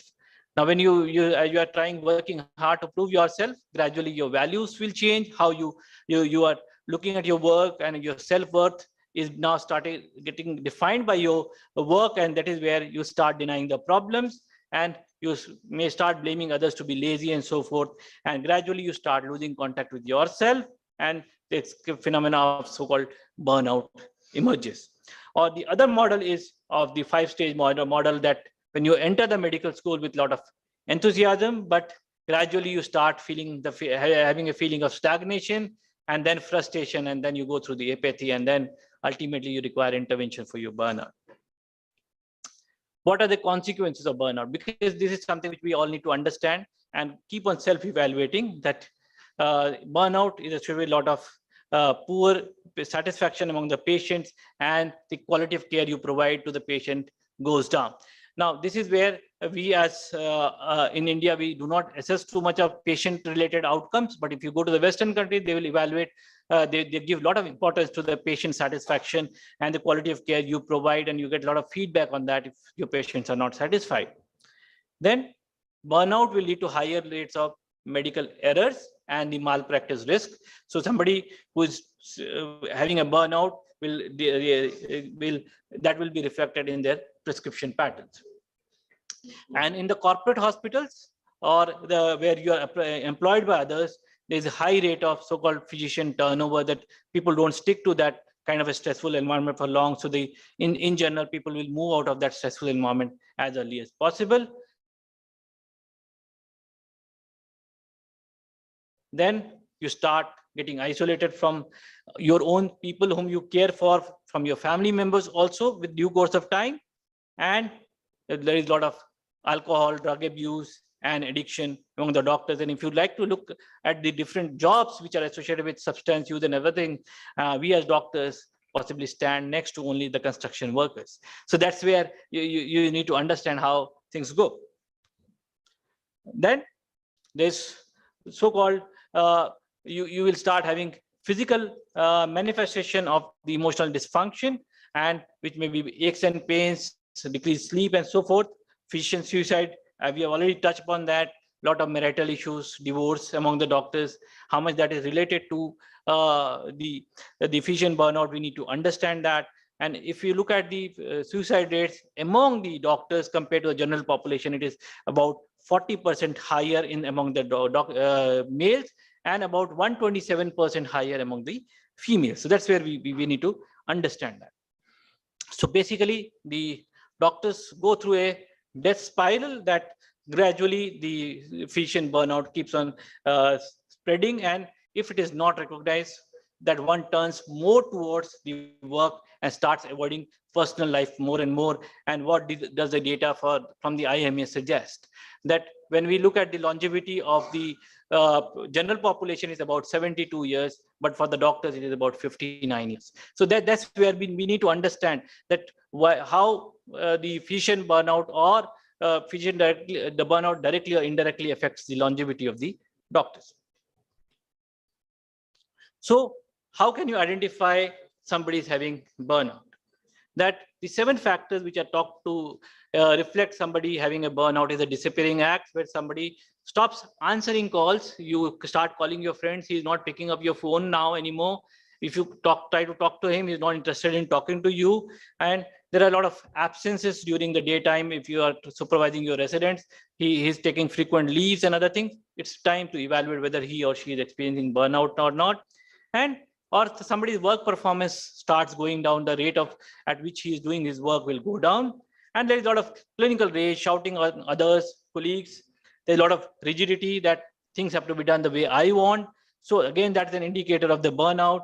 And among the junior staff, bypass syndrome, that they start bypassing the people whom they have to follow the rules, and they will start doing things on their own. And there's a career problem with regard to the difficulty in exams or uncertainty about the career choice, and all those are again indicators of the burnout. And of course, some people will have the so-called inside failure when they don't accept the criticism well, or they will react to the constructive criticism also. They will start becoming too much defensive, and they will start counter-challenging. Rather than looking at these colleagues as somebody who is challenging you, people, those who are at a senior position, should look at these people as somebody who's going through possibly physician burnout. So if you look at the common complaints, because we don't see them as our patient, but we have a normal conversation while chatting to them in the coffee room or maybe walking down in the corridor, that you will hear these kind of things, that I do not have control over my work environment. The administration is not supportive. And there are a lot of other things which I need to do, but I'm not able to do. So and the way I'm working is futile. These are the conversations when you start having with your colleagues from other branches. You need to understand that they require some evaluation for the physician burnout. Other things which may indicate and which may bring a person to you as a psychiatrist with different personality issues, conflict issues, or the mental health issues. If you try to look at that, somebody who's going through depression also or anxiety also, actually they may be actually having physician burnouts somewhere or the other, and depression and anxiety may be just an epiphenomena or the severe end of things of the physician burnout which is manifesting. So, or you may be seeing doctors with broken relationships or coming for marital counseling or those kind of things. So you need to understand that they're possibly going through physician burnout. So when there's a feeling of professional inadequacy and ineffectiveness, that's where we need to be looking at somebody with physician burnout. Is it same as depression? Possibly. Definitely it is not. And because physician burnout will not lead to some kind of a global impairment as we see in depression, but it primarily affects the relationship of the person with the work. And the work can spill over to the personal life, and that is where the problems may arise. And is it same as stress? Again, we try to look at physician burnout as a kind of stress, but in real sense, physician burnout is not a stress, but it is more of a separate phenomena where we see more of disengagement or the blunted or the distant emotions, a sense of helplessness, and you lose motivation to work. And what are the common myths about burnout among people or the doctors? Burnout is somebody else's problem. I cannot be affected by that. And the basic thing which drives burnout is that I need to do everything on my own. So that's where you have to do it all yourself. That again affects the burnout, and burnout and depression only affects me only. When we talk about that, me only means we are talking about that it is only me who is having a problem. So there's something wrong with me, not in my system or things around. That is where people that actually contributes to not seeking care. And that is where people say that mental health care is not worth the risk, because I will be so-called subjected to humiliation, I'll be pointed out, I'll be people will think that I'm a weaker person. So, and at the end, they think that quitting is only answer, and that is why we understand the suicide rates are higher among the physicians. So how we can prevent the physician burnout? We need to lower our stress level and the drain they are producing, and improve our ability to recharge of our energy accounts so that we can function in a proper way. And what is most important here, that we draw a so-called work-life balance. Until unless we don't do that, obviously we will always be subjected to the physician burnout to some other extent. And what we can do at different levels is that at the individual level, or modifying the things at the organizational level, or if somebody is not able to, we change either of them, we need to improve the fitness between the individual doctor and the organization. So what are the simple measures by which we can prevent burnout? That we need to start the day with a relaxing ritual, adopting healthy eating, exercise, sleep habits, setting our boundaries, how much we want to work and how much we don't want to work, or where we need to say no, and need to take a daily break from the technology, because technology itself has now caused a lot of stress to the doctors, and we need to focus on our creative side, and whatever we like, we need to do that and learn to manage our stress. And the other measures like the proper rest, exercise, spending time with the family, objectively, and setting the limits of the hours, and choosing certain types of medical practice that is being positive and maintaining balance in life. The stress management techniques, again, it has been shown that long-term stress management techniques are going to work, not the short-term stress management techniques. So at the institutional level, at the individual level, we need to practice the long-term stress management techniques.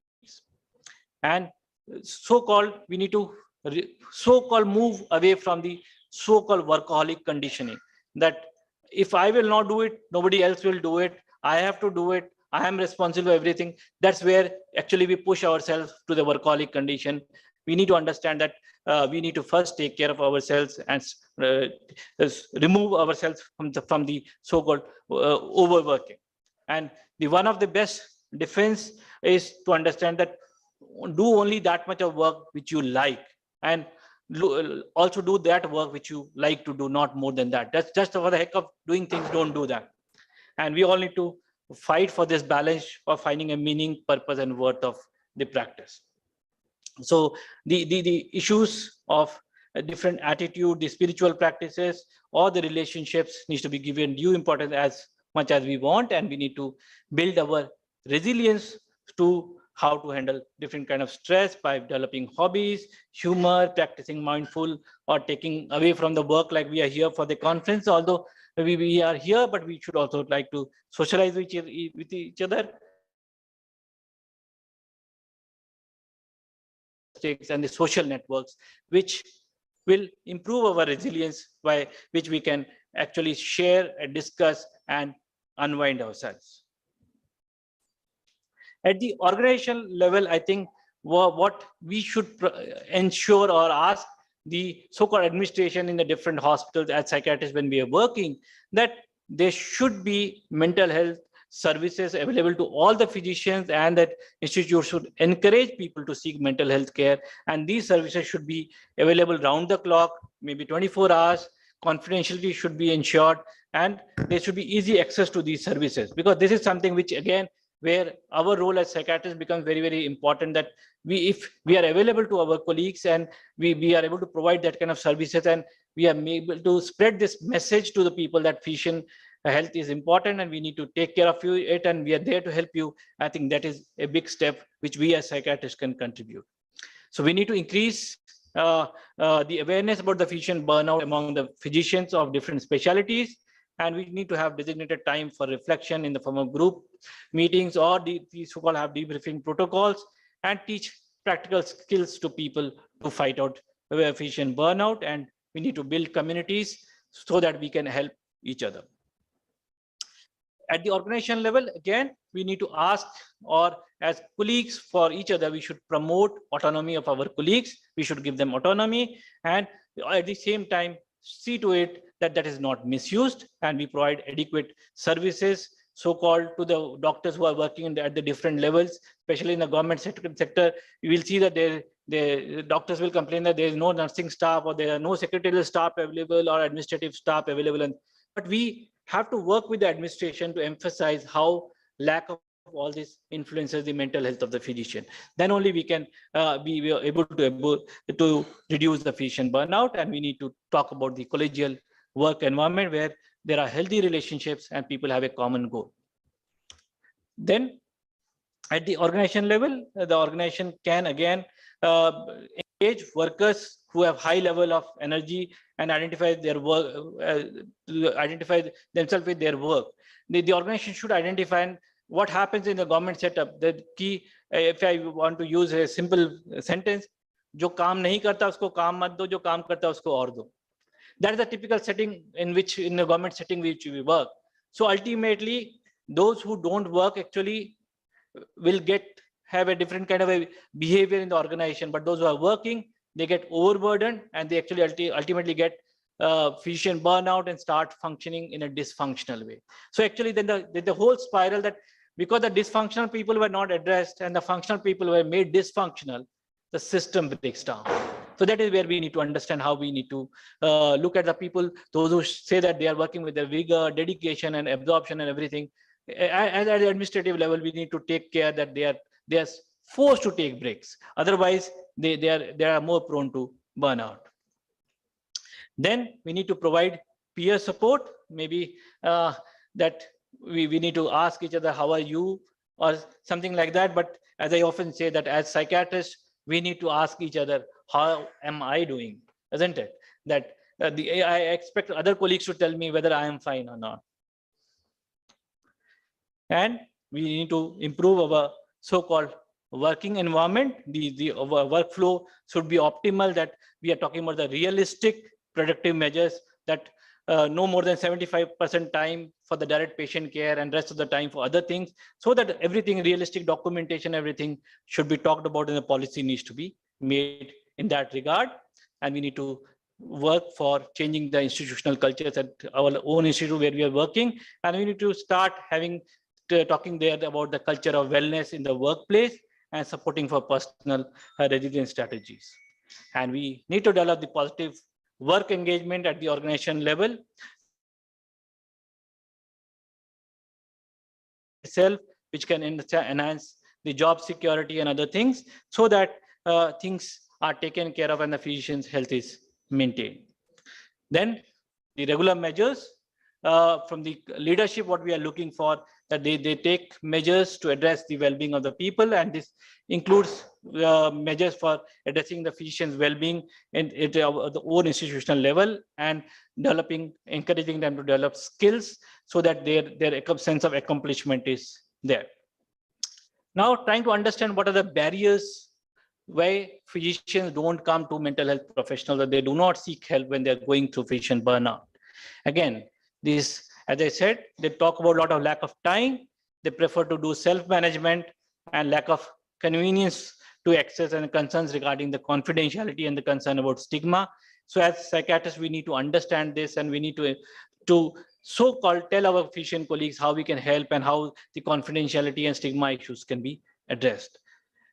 When you look at the data coming from India, why doctors don't seek help for their physician or the mental health issues, this study was done from JIPMA. They evaluated more than 450 students.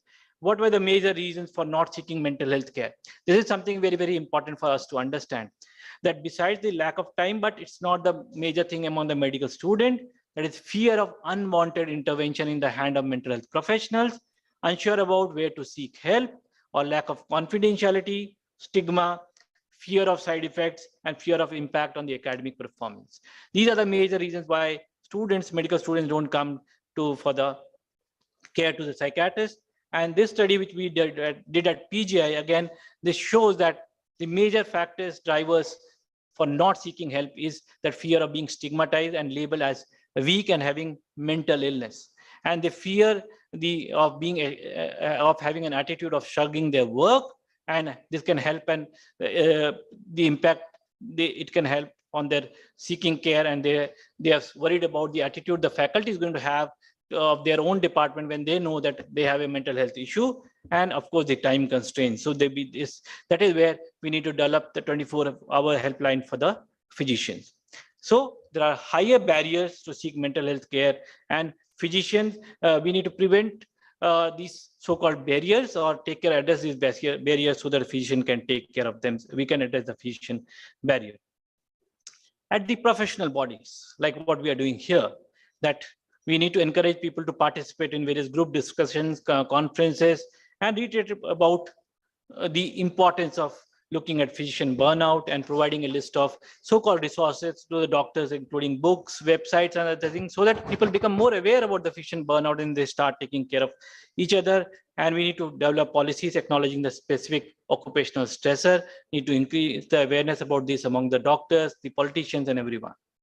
So to conclude, physician burnout among the doctors is a global phenomena, and physician burnout leads to poor quality of care delivered to the patient, increases medical errors, and poor retention at the workplace, and in addition to the poor health outcome for the doctors.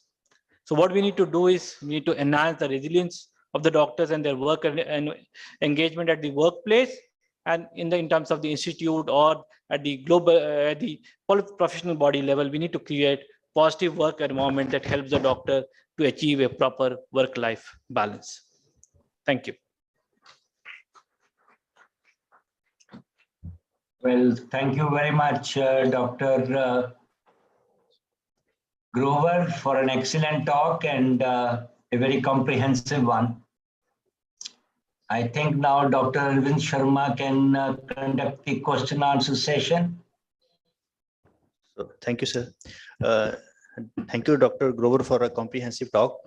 So I just want to add a few points, especially this for my younger colleagues and the trainees, because the burnout thing that has recently has been in the headlines, especially the COVID period. But we have to be very careful about the motive of the person doing so, because we have seen various group of the doctors, various paramedical staff, they have complained of workout, not giving any medical facilities. They were on the contract basis and suddenly they were asked to go out. So these people, they started complaining of burnout. But actually we have to see whether we are dealing with burnout in that particular case or not.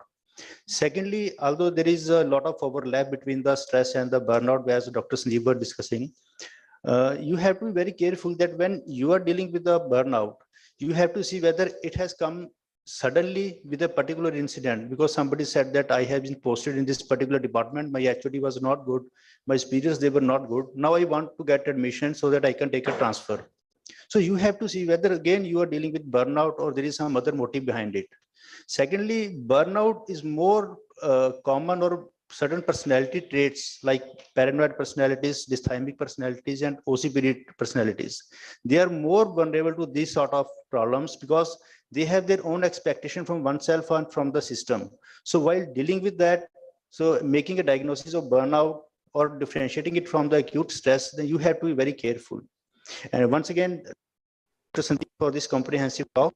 Now the house is open for the discussion.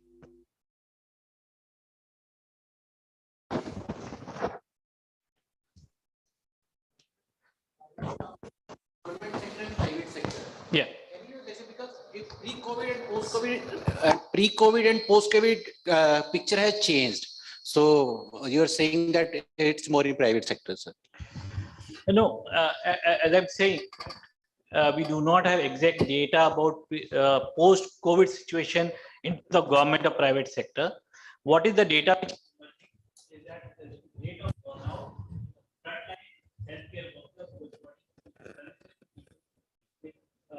the COVID patient in the intensive care, or they have experienced a lot of burnout compared to those who are working outside the COVID. It's not a government private sector. Taken into consideration. That government private is a different kind of body, but again we know that private is not a so-called homogeneous. There are people who give you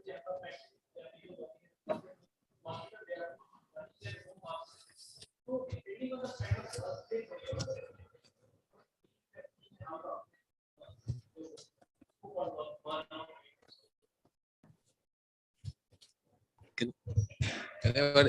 Hello. It was very nice lecture.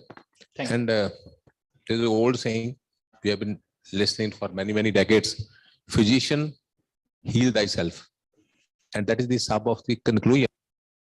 As physician, we try to look outside. Burnout and stress, whatever they are, the problem is the inside. It's how we react. That is the problem, rather than what is the facts outside. We don't look inside how we are reacting. That's the biggest problem. And then, if, as you said, that people who enter the medical college, they have a lot of enthusiasm.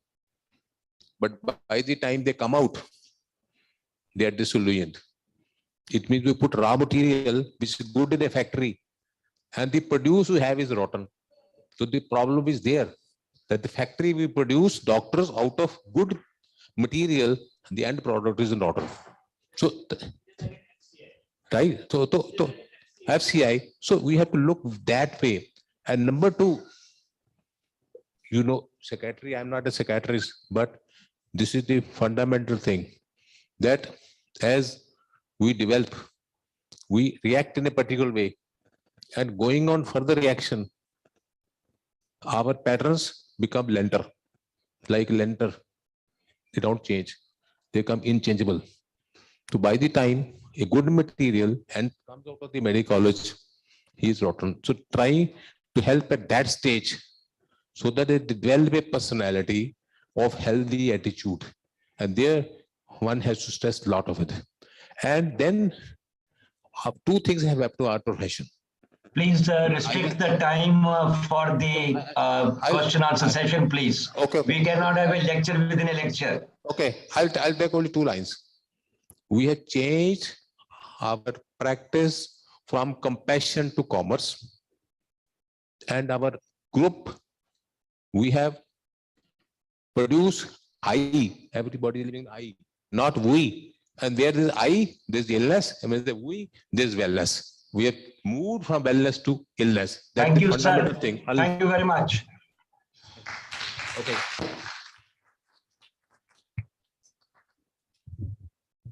Thank you, sir, for your valuable comments. Anybody else?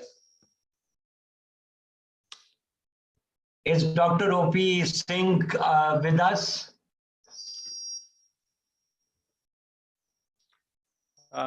No, sir. He could No. not.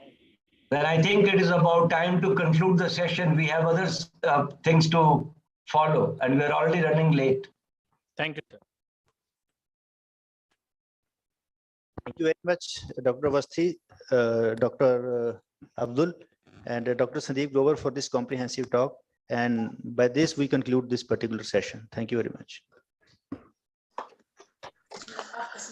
Thank you, organizers, for giving us opportunity. Thank you, Avasthi sir, Dr. Sandeep Grover. Thank you very much. Now it's time to felicitate speaker, Dr. Sandeep Grover. I request Dr. Arvind to felicitate Dr. Sandeep.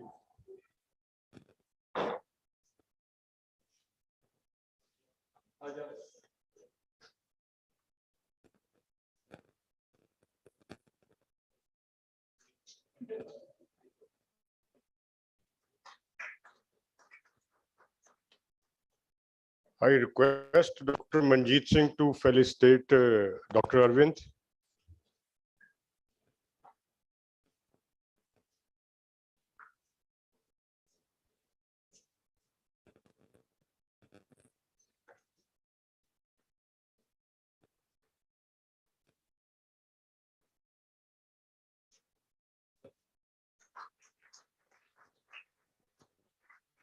So we all of us pay thanks to Dr. Ajit Avasthi, and token of regard will be sent to him.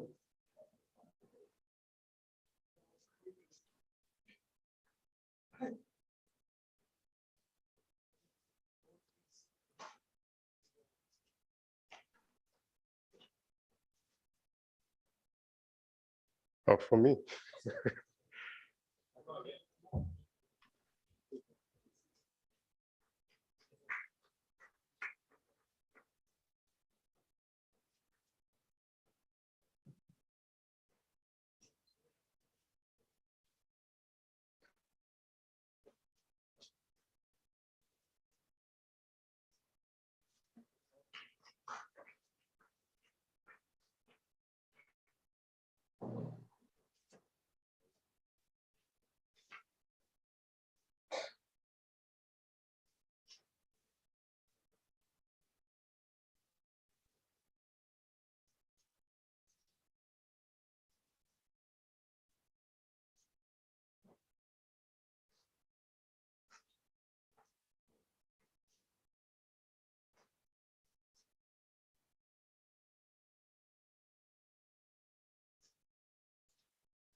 Good afternoon, everyone.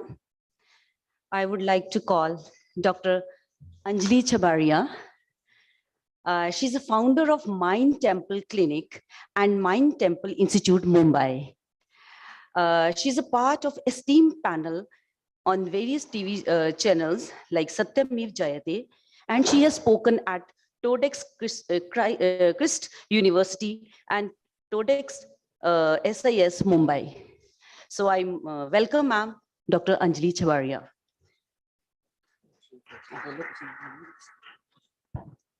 The chairpersons for this session are Dr. Vinay Kumar, who's I hope joined online. Dr. Vinay,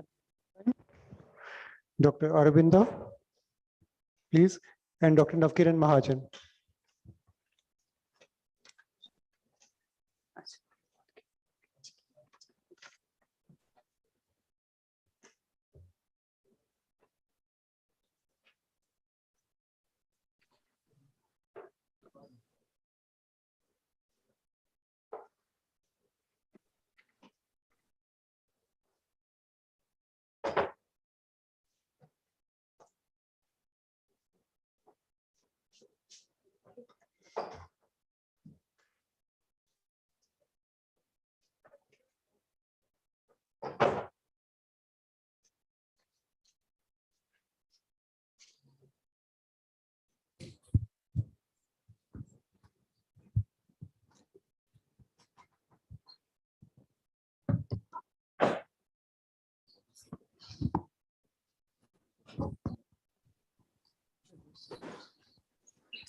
So good evening, everybody. And I welcome our speaker for the day, Dr. Anjali Chabaria, who's joined us all the way from Mumbai. The topic for her discussion, a very, very relevant and interesting topic. That's how to deal when our patient is a physician.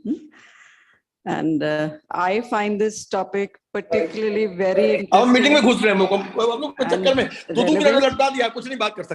Because physicians form a large chunk of my practice too. So I'm very interested to learn about what you have to say regarding the topic. So I welcome you.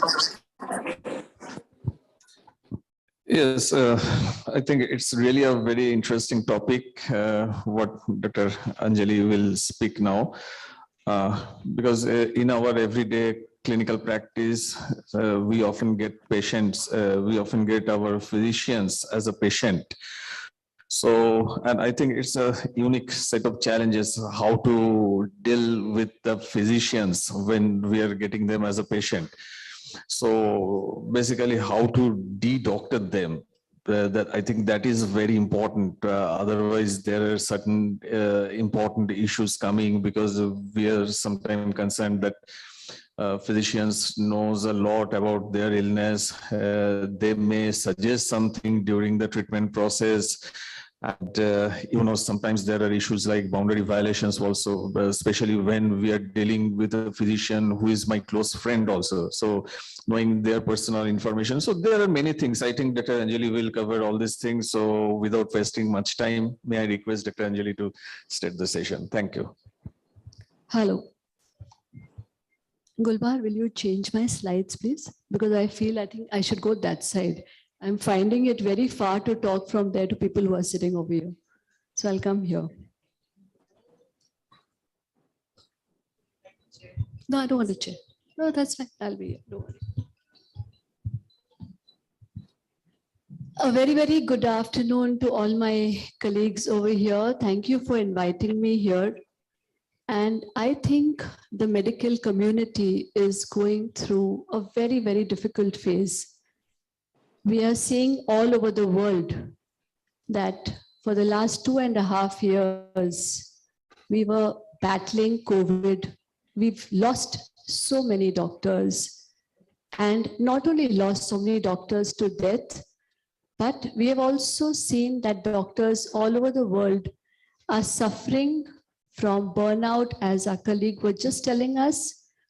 In fact, if we speak to our friends all over the world, they will tell us that in New York itself, 40% of doctors above 60 have stopped practice. There's a huge shortage in UK. In Singapore, when the borders opened, what did they see? 1.5 lakh people, most of them from the medical care facilities, walked out of Singapore to Malaysia. So this is something, and every day we all get invites from all over the world telling us that please come here, there's enough and more opportunity. Now this is, and if we have to look at the figures, can I have the first slide? All right, okay, no problem. So we can all look at the statistics. In fact, Doc has just told us about how many people are suffering from depression, how many suicide attempts are happening all over the world, and how for every one suicide which is happening to lay people, there are so many more in our community who are suffering and are killing themselves. Looking at all this, we have medical students who are suffering. We have our colleagues who are suffering from depression, anxiety, schizophrenia, and of course, alcohol and drug disorders. What do we do now? Do we look at it as an opportunity that if you succeed in educating the doctor who comes to you with whatever he does, is this a chance to convert him? We all talk about the stigma of psychiatry and how our own colleagues do not understand mental health.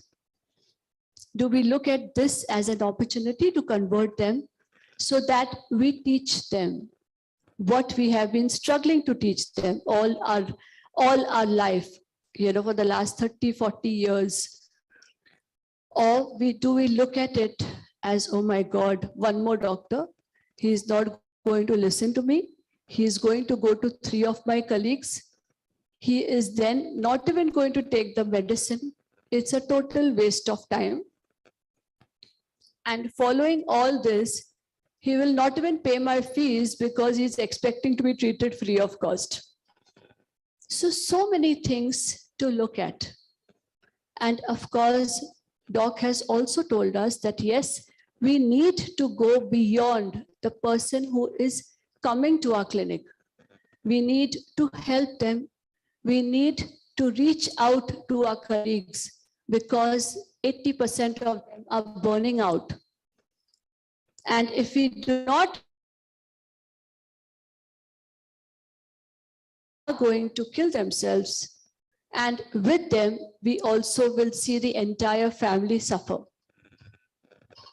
I'm going to just discuss a few of the cases which I have seen, just my experiences. And in short, I have still not reached the age where I can go on talking and not realize that the time has passed. So one of my first colleagues who came to me, an orthopedic surgeon with his little child, And he said, you know, this guy is not studying. Yeah, we are putting him for tuitions, he's failing, etc., etc. To cut a long story short, he was suffering from ADHD and some learning disabilities. And of course, what do we see in doctors? The first thing we see is denial. नहीं, मेरा बच्चा ऐसा नहीं हो सकता है. You know, then there is a lot of guilt, a lot of blame game. Maybe his mother did not spend too much time with him. She's also a doctor. I told her she doesn't need to go to work, but she wanted to go to work. Once all that settled and they accepted that the child has LD and has ADHD, what happened was a slow transformation. This story which I'm telling you is 20 years old. In fact, the boy just got married. Once the parents accepted that this was a problem, this was a medical problem, the entire situation changed. The fellow was interested in automobiles and all he liked was cars. When he came to me with 4-5 dinky cars which he was playing with. And today he is working in the automobile industry and transforming cars. The only son of two doctors, and as we know, most doctor parents want their children to become doctors. Of course, it was not a smooth journey, but what worked was allowing them to talk, allowing them to communicate all their different emotions, whether it was anger, whether it was denial. And for that, we do need to spend time with our colleagues. We do need to give them the respect that they deserve, because we all know that how much time it takes to become a doctor. And I'm sure if I ask all of you that what is the worst illness to have, I'm sure a lot of you will agree with me that some of our psychiatric disorders are the worst illnesses to have, and we will not even wish it on our enemy. Another couple parents, I remember, again, 2 doctors, bought their son. My son does not do anything. He is so intelligent, he refuses to study. And all he does is he wants to smoke up, sit in the house and do nothing. What should we do? They had already put him into 2 rehab centers, and following which he would come back and he would again start indulging in drugs. A detailed interview found that he had thought disorder. He was showing symptoms of psychosis, paranoia. He had hallucinations, and he would often lock himself in the room and, and do nothing about it. The parents were at their wits' end. They had also started a small pharmacy in their clinic so that he could make some money over there. But the boy had mental illness. For 2 doctors with their only son to hear a diagnosis of schizophrenia becomes really difficult. And it is at this time, what is important is how we empathize with them.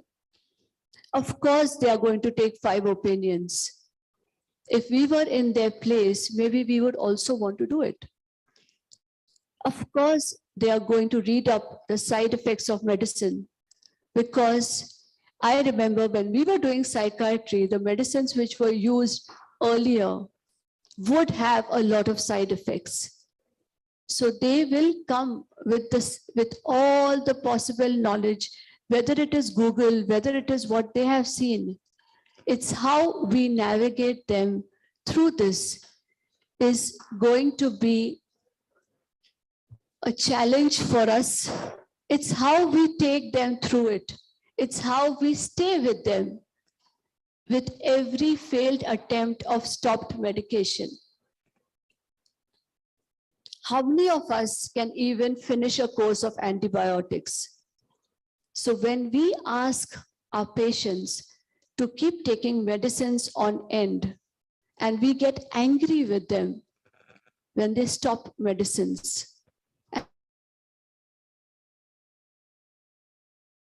or they see tremors, they are scared. So they will go to homeopathy, they will go to Ayurveda, they will go everywhere else. They will go to naturopathy. They will ask you questions like, if I take him abroad, where do I take him? Can I take him anywhere in the world so that he gets treated? And it's at such a time that we need to be extremely patient with them. Of course, these are the problems that we all face. We all feel irritated when people do not listen to us. We spend so much time, we put in so much effort with them. So it's extremely important that we also understand our own feelings. It's important that we understand where we actually start understanding transference and counter-transference, because we go through it and you feel, oh my God, again. And what happens as doctors who are patients, they will keep calling you up. They think they are your friends, so they can bother you anytime. They have questions, they will ask you those questions. They may not respect your time. And it is at such a time that we need to ask ourselves, how much time do I want to give this person? Do we presume that just because they're doctors, they know everything? Or do we presume that they know nothing? In fact, there is a program that I do with my younger brother, who's a stand-up comedian. It's called The Shrink and the Nut. And we go to colleges, talking about mental health. So once when I told him that, will you come with me to medical college? He's telling me, you want me to talk to doctors about mental health? Don't they know about mental health? I said, sadly, they don't. And we've gone there and we have spoken about mental health, because we all know how much importance psychiatry is given in MBBS days. So what we need to do when we see a doctor as a patient, and I'm not even talking about psychiatrists, that's a total different chapter, is when they come, first of all, when they reach out to us, we must understand that they have gone through a lot of fear, a lot of embarrassment, because the stigma of taking help for a mental health condition is like, oh, am I not good enough? Have I done something wrong? I should be able to take care of myself. How can I reach out? So they have surpassed all these things and they have taken the courage to reach out to us. So in addition to the concern that we show them, we also must assure them of confidentiality, because they're scared of meeting you at a public place. They feel that, you may talk to someone else and their family secrets will come out. Once we've done that, we must make it clear to them as to what is expected out of them, and also tell them what is expected out of us. If you need help, to kind of help you, get a colleague to join you while looking after people like them, because they are special. They are our VIP clients. And with every doctor, you navigate to the other side. Once he or she starts understanding mental health,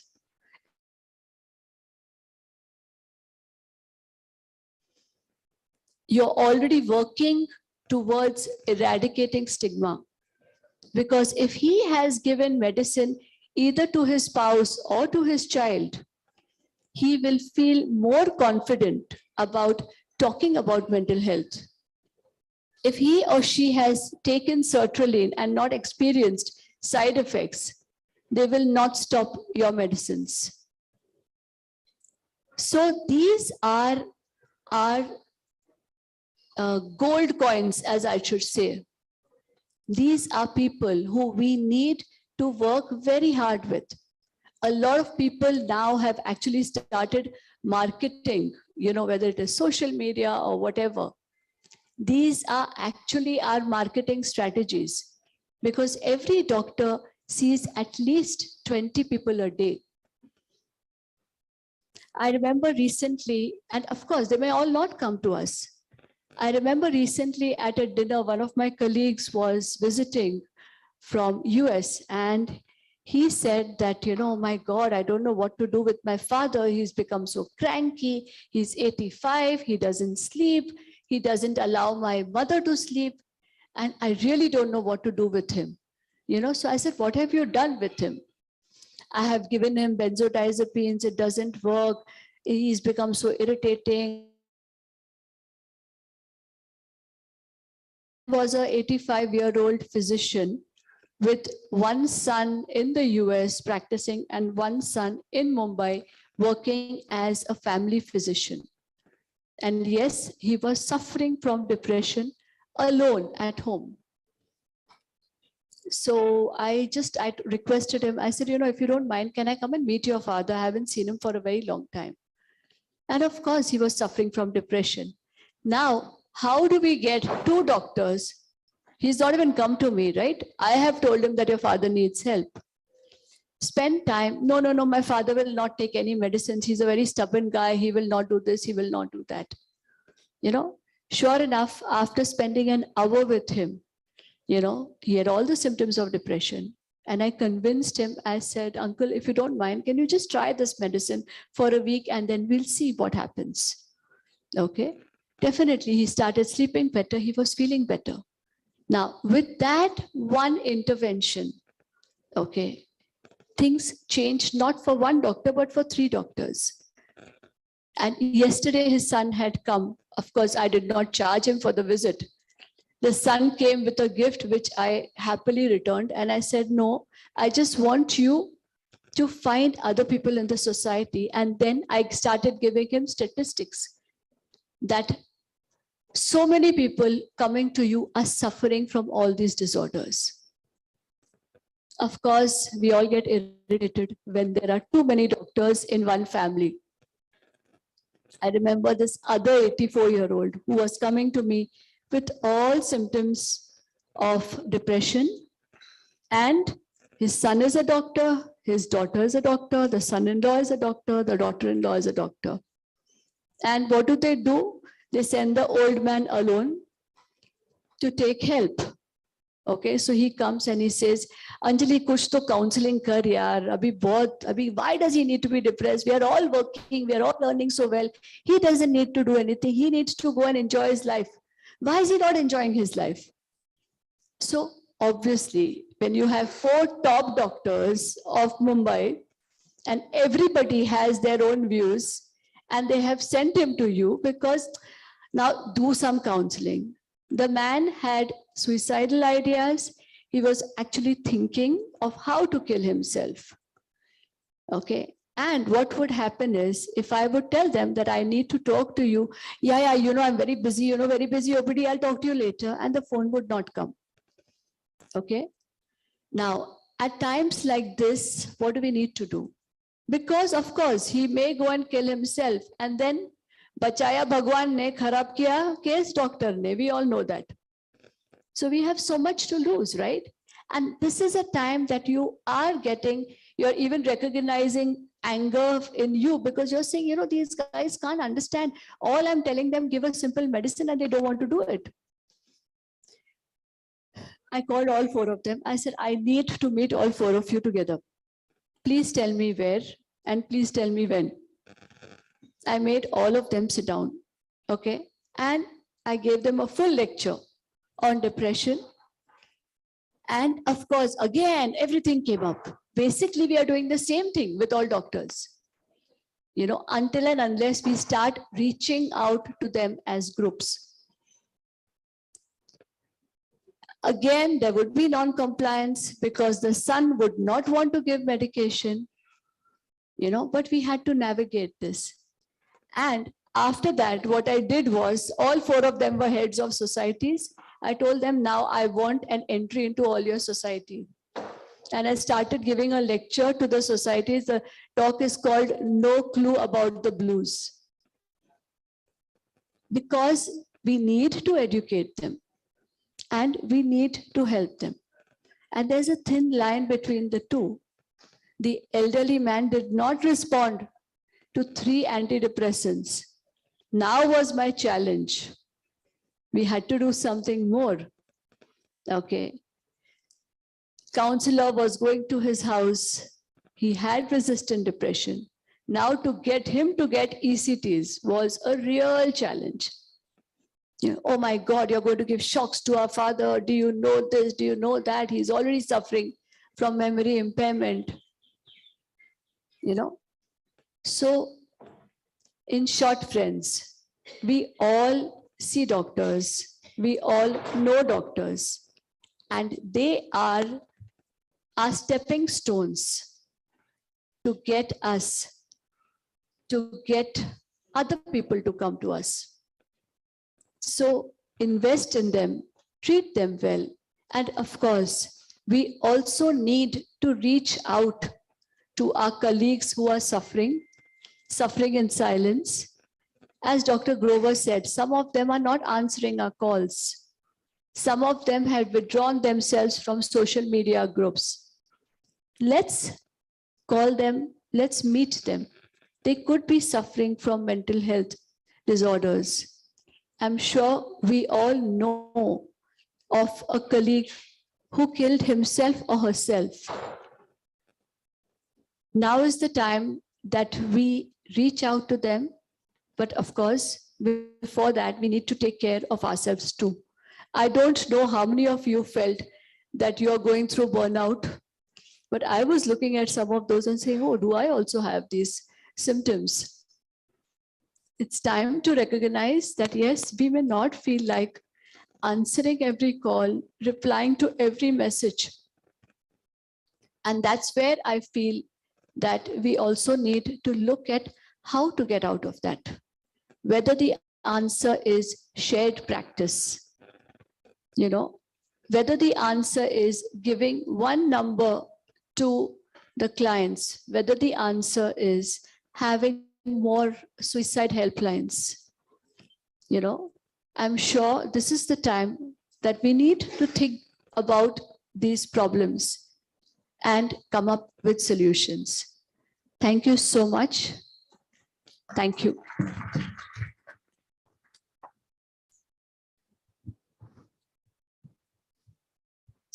Thank you, Dr. Anjali. So I'm sure you all will agree. It was a very, very crisp and fresh perspective on how to deal with doctors in our clinical practice. So we can take a few questions if, yes, Dr. Himanshi. Oh, yes, very, very important. Right. Yes, yes, yes. वापस नहीं आएगा बिल्कुल और इसके बजाय मैं 5 patients को देखूंगा जो ठीक हो जाएंगे और जो पे भी कर रहे हैं बिल्कुल बिल्कुल I'm glad you brought up this point. I forgot to talk about it. Now I think that's a very, very personal decision. Okay, I remember when I started practice, now incidentally I could and I still do not indulge in cut practice.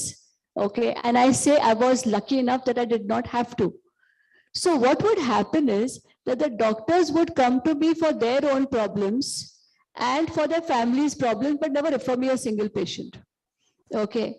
And of course, I started treating them because, you know, you've come fresh out of college, Hippocrates oath, doctor, her doctor, hamara bhai hai, and then that bhai will go to 3 other doctors. And then when you meet other friends, they will all say that, oh, this fellow came to all of us, and you feel upset, you feel angry, you say that, I spend so much time and they don't value my time, they don't respect me. So I think at that time, I thought to myself, I said, how many doctors do I want to include in this circle? Because in a day, I see at least 3 doctors or their family. Okay. Now, again, I am lucky to be working in a shared practice where I have 5 psychologists working with me and a junior psychiatrist working with me. So what I do is, and this is again my personal choice, what I do is the first session I take for the doctors, either free of cost, or if I feel that, no, these people need to pay something, okay, I may give them a 50% discount. Okay. Again, if there are elderly, I may not charge them anything at all. But this is something that I tell all my colleagues that, it is totally your call. Each one of us has at least 100 doctors in our circle who we will not charge. But does it mean that we should not charge any doctor? Now, how do you define a doctor? Is it only an allopathic doctor? Is it dentist? Is it physiotherapist? Is it homeopath? Is it veterinarian doctor? So you need to decide for yourself, how you want to go about it. And I've also seen that there are doctors who I have charged, but I have given them the respect of time. I try not to make them wait. So I may call them the first thing in the morning or the last thing in the evening, when I'm absolutely free. I may not charge them depending on the time that I have spent for them. I may give them a little more, flexibility if they want to call me directly or they want to discuss something. So I think that's a personal choice that people need to make. And I don't know what other people feel about this.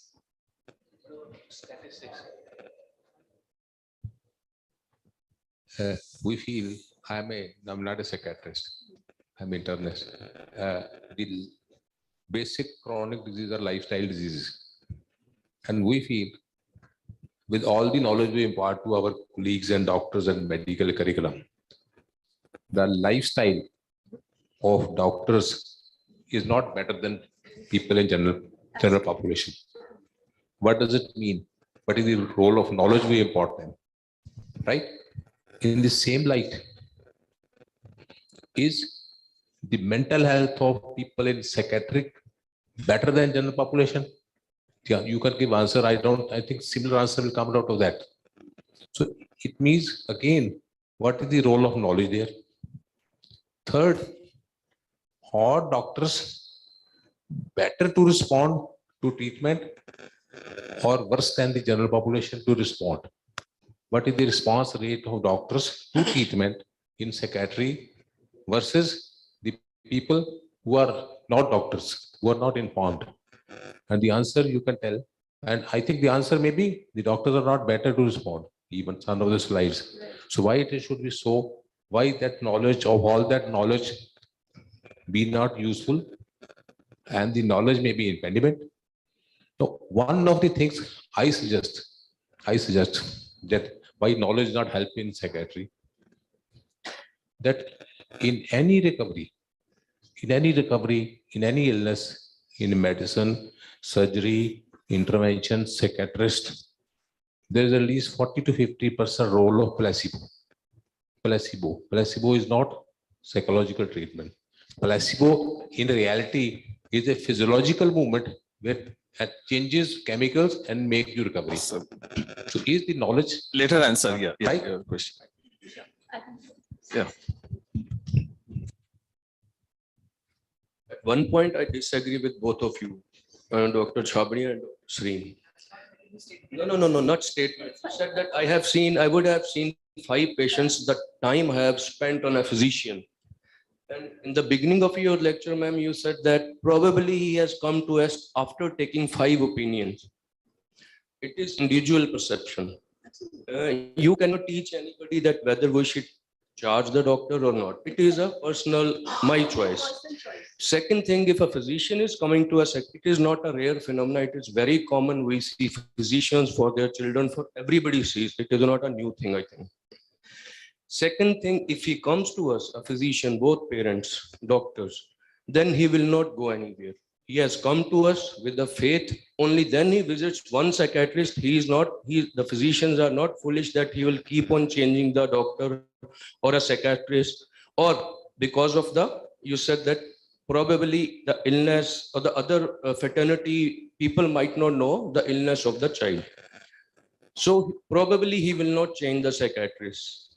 This was the point. And the question, what would you think if you think that you need a second opinion for this physician's child, a second opinion of a psychiatrist?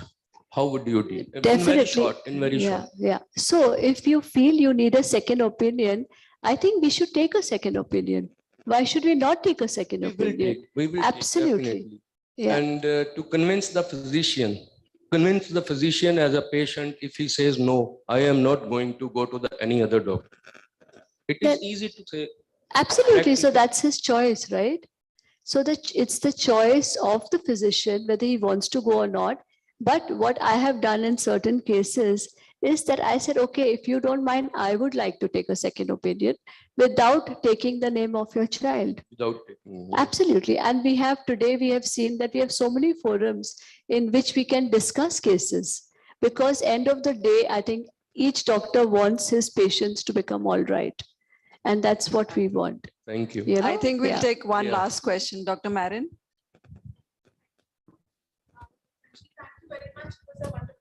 Sharing and presentation. My question is confidentiality. Like, I work in a setup.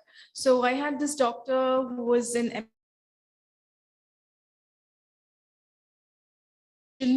and she was coming to me for counseling and treatment. Am I bound to tell my management or the administration that she is on treatment and she needs to be changed from an emergency duty?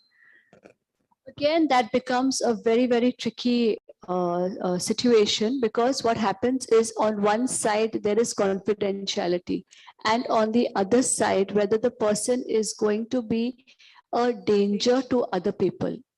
So I would say that if she has come and she is showing florid psychotic symptoms to you, or she is showing suicidal or even homicidal, then in that case, I would first convince her to go on leave. I would first tell her that I don't think you should be there.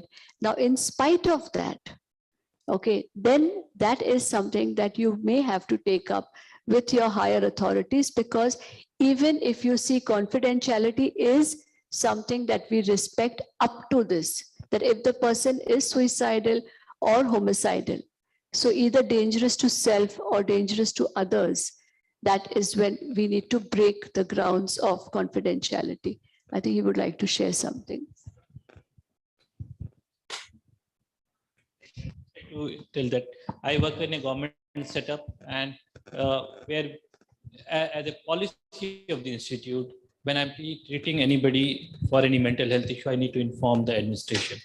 Now, the confidentiality there comes in that I talk to the person whom I'm treating, tell him what is the importance of us informing the administration and what I am going to inform. If I just write in my that he's seeking consultation from me for he's facing some stress related issues, that's it. But that much I get so-called consent from the person to inform the administration. Now that helps me in two ways. So then just share an example that tomorrow he becomes or she becomes suicidal. I need help from the institute, from his department, everybody to take care of him or her. So from that point of view, you can maintain the confidentiality by putting a restriction to what is the information you're going to share with the administration. Just sharing the information that he or she is seeking treatment or help for some mental health issue without maybe labeling the diagnosis or anything is more than enough, which gives him the assurance that you're not sharing their personal detail. People have a fear that their personal details will be disclosed. That is where you need to tell what is the extent which you're going to disclose. That's what I feel about it. So I think that answer. Yes. So this is the last. Okay. Just wanted to add to Sandeep. Long back, we received a letter from Home Ministry when I was working in PJ that we need to inform whenever paramilitary or military or some other forces like this territorial army comes to you in psychiatry department, we have to inform the authorities. I don't know what is the status nowadays because I'm in private practice now, but it was there. This we have to do it confidentially. That needs to be adhered to. That's the law of the land. So, last comment or question, please.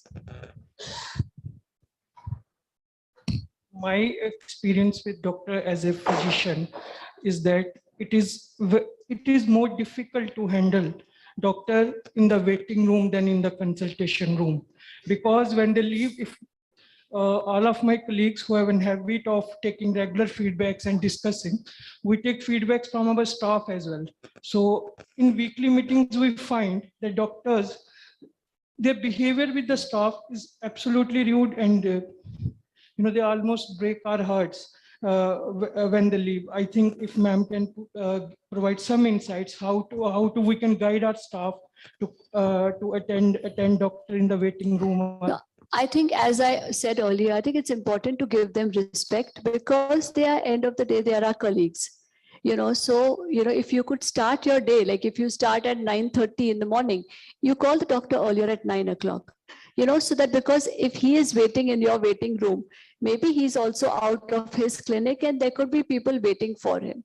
So I feel that these are courtesies that we must extend, or maybe even later, and also give them sufficient time to ask all their questions, So I think if we give that courtesy, as he said, if the doctor has come to you, normally I ask a question, have you visited any other psychiatrist before?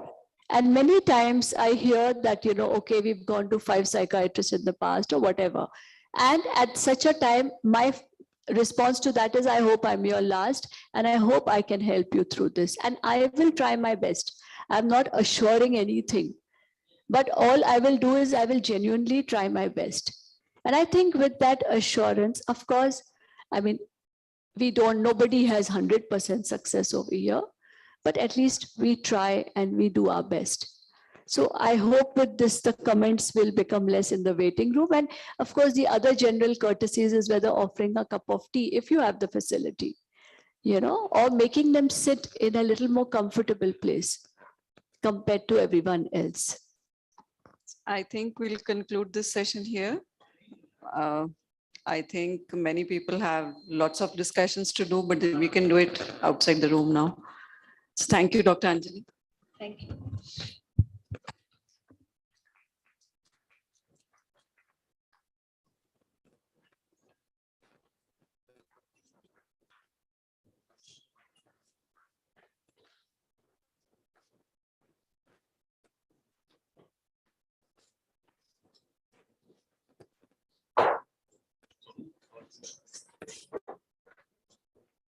So I'd request Dr. Kiran and Dr. Vinder to honor our speaker, Dr. Anjali Chabria, for such an enlightening lecture.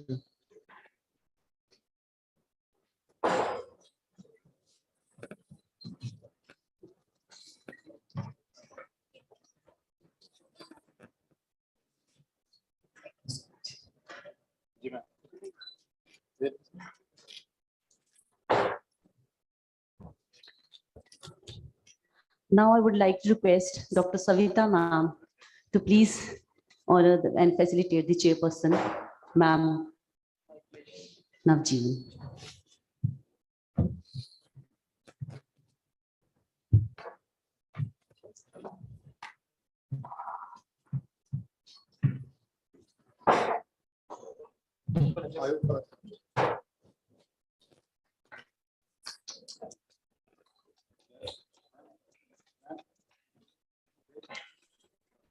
Thank you, ma'am. Now I would like to request Dr. Neeru to honor sir.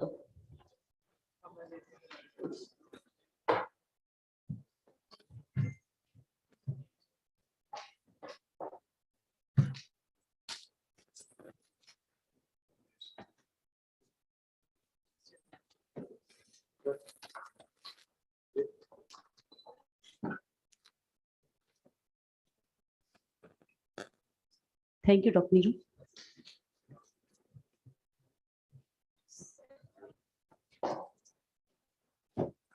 Now this is a short tea break, and after the tea break, okay, thank you so much.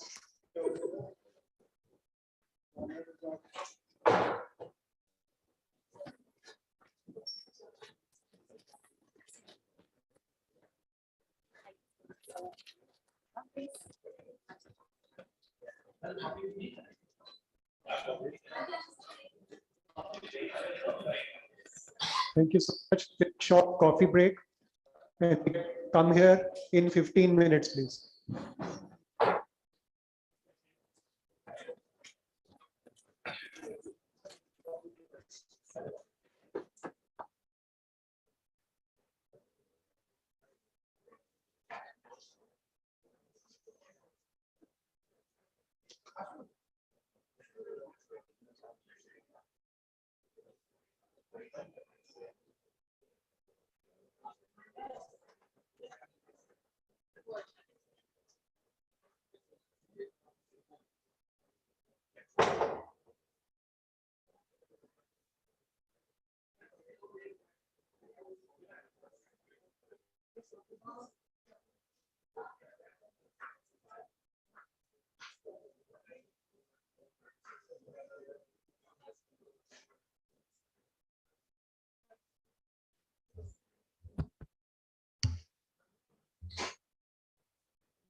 And we need 3 mics there also. Panel discussion. So 1, 2, 5. 5. 8 mic has 4. Maybe 3 से भी कम थे. 2 mics से अपने पास. 3 handle है, एक collar है sir. अच्छा. Handle 2 तो वहाँ रखो.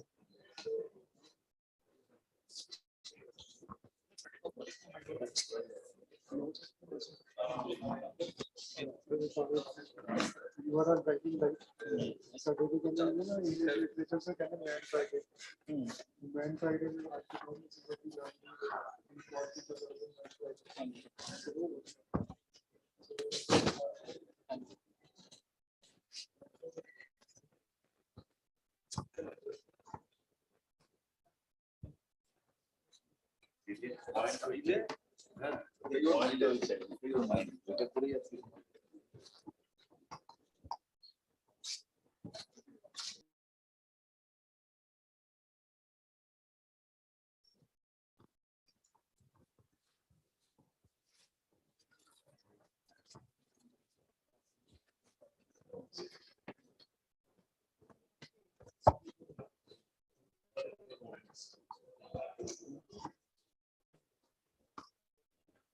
So your permission to start?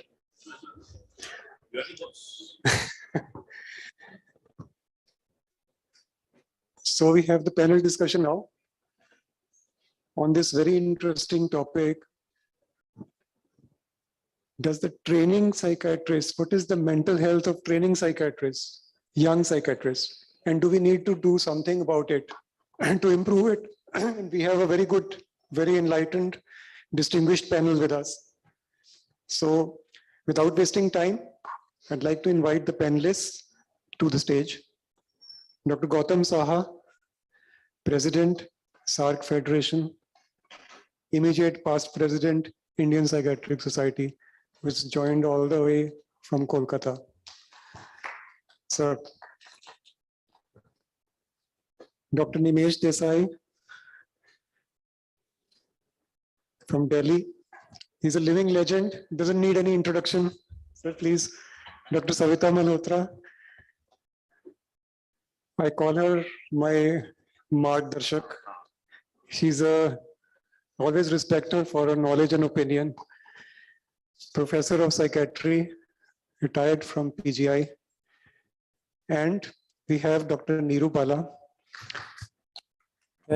Professor and Head, Department of Psychiatry, Common Medical College, Amritsar, and my teacher, last but not the least, one of my favorite teachers, my inspiration, Dr. Anjeev Mahajan, Professor and Head, Department of Psychiatry, Dayanand Medical College, Ludhiana. Sir, please.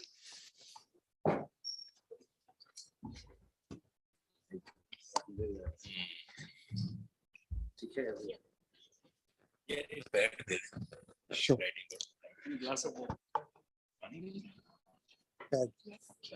Pad. So when I applied my thoughts to this topic, the first thing which came to my mind is that within this topic, there's a hidden biasness. Is something to be done to improve the mental health of trainee psychiatrists? It implies that something needs to be done. So the first question which I'd put to all the panelists here, do you agree, all of you, that something needs to be done?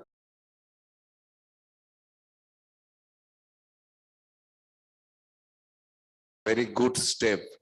In fact, in the academic forum like this, we have to discuss, and we should do for the trainees, because they are in the tremendous mental pressure, not only during their academic career before, also after the Corona period. I think it was very much necessary, and I strongly support that there should be a step, and even in a routinely, if we can do something for them, that will be really helpful in their future also.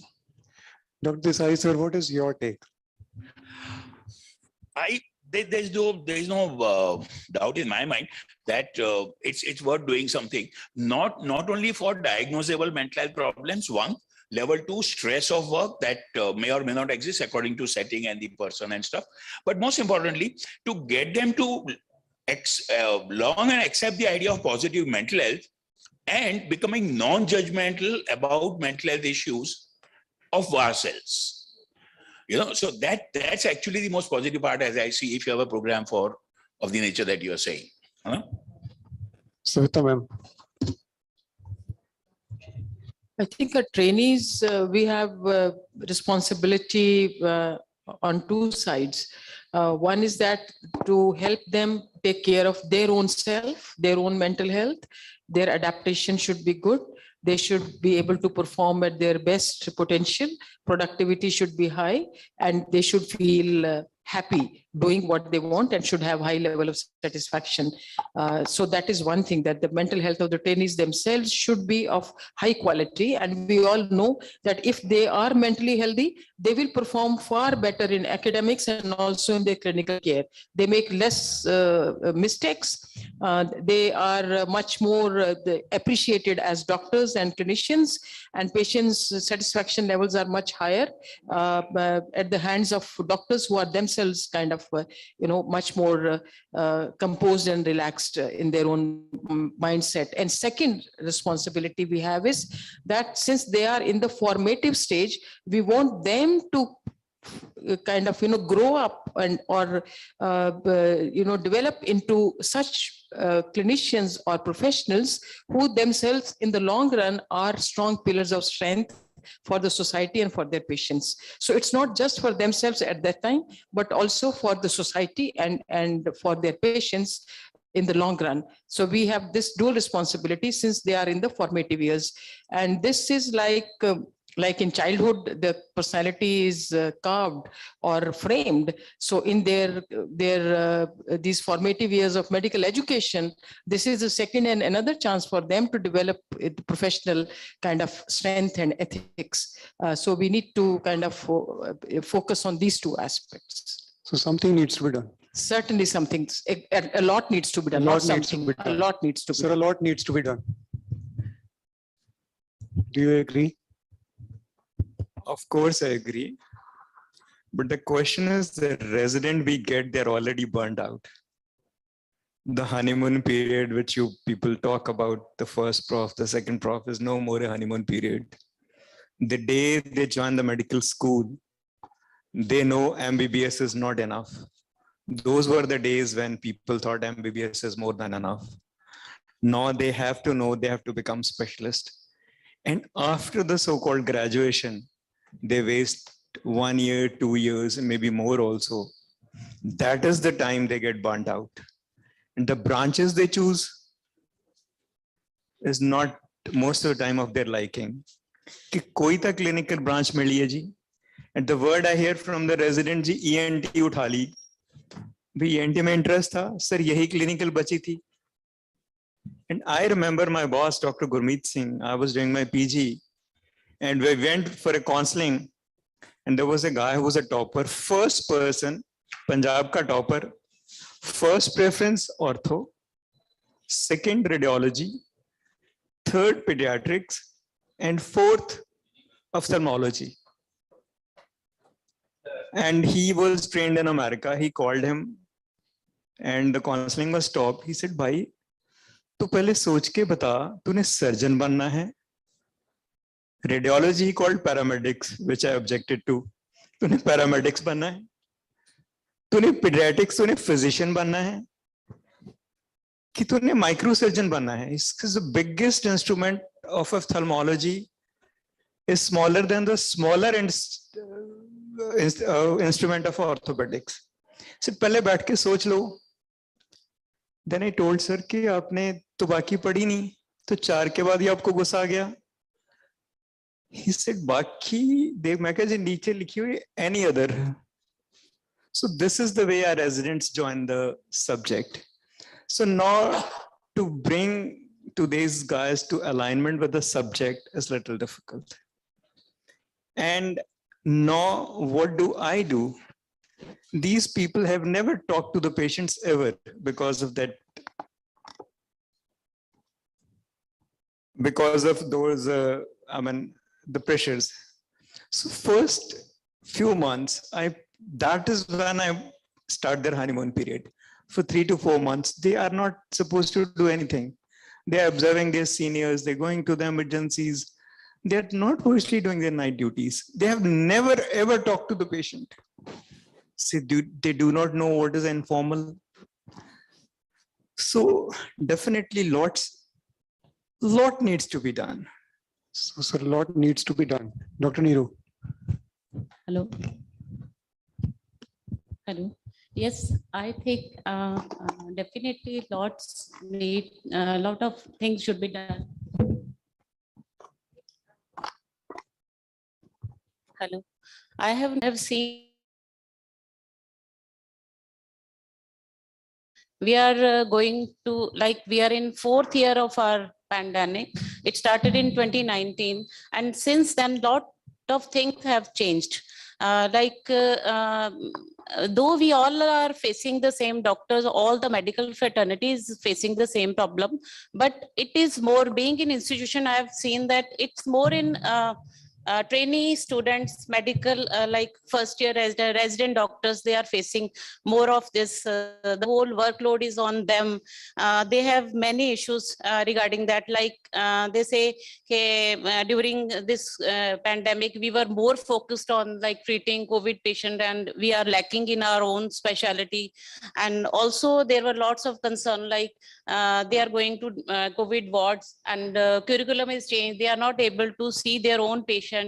They might be feeling lacking in that sense. Also, there's some more concerns, like if they go to COVID ward, they will have infection, then they will transmit it to the family members. Like such thing I've faced, and many times our resident used to come to me and seek help. Ma'am, बहुत tension हो रही है, अब क्या करें? मतलब हमारा अपना भी we are not able to complete. Definitely, this topic is the need of our, and it should be discussed. So something needs to be done, and a lot needs to be done. The question is, I was thinking, why are we on this consensus that something needs to be done? Means something is not right, that something has to be corrected. So why? So I would like all of you to go back to your days of residency. We have 3 generations of psychiatrists on the panel. One, Dr. Nimesh Desai.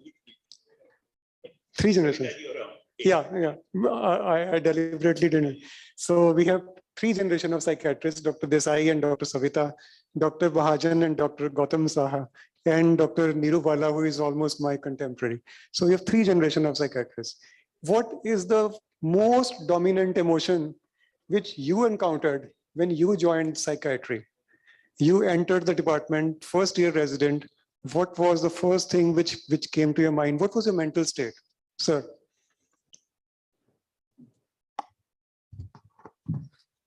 First of all, as I remember as a PG training when I joined, when I selected the subject, psychiatry, so people are saying,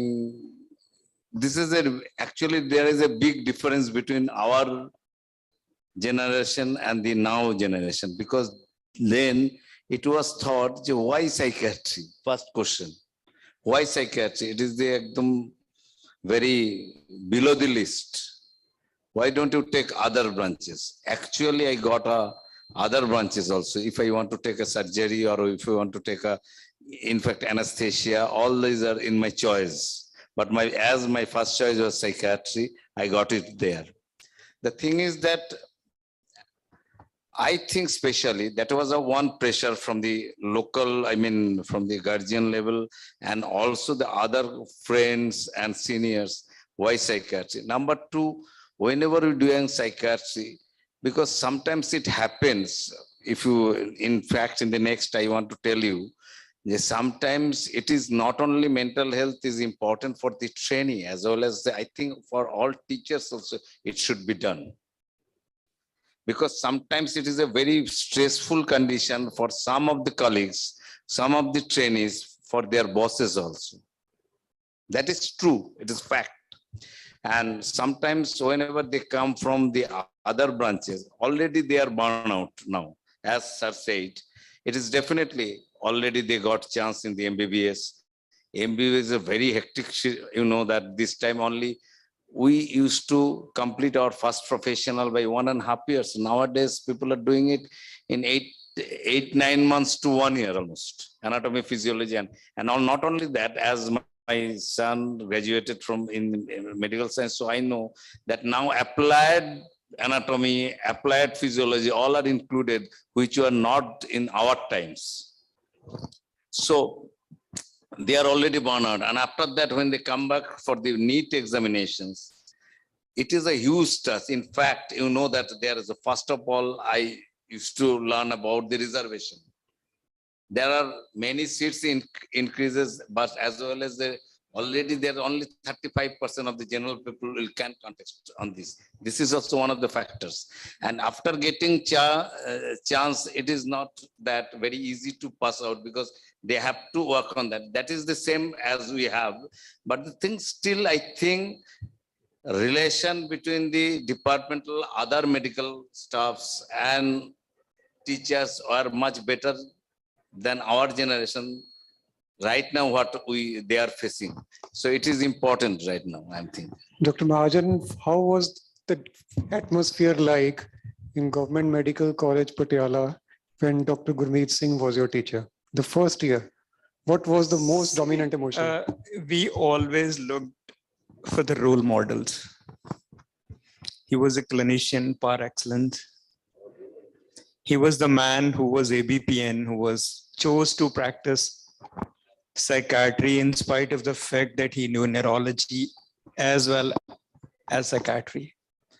So when I went to my class teacher, professor of medicine, as I wanted to go with the psychiatry, he counseled me for some time.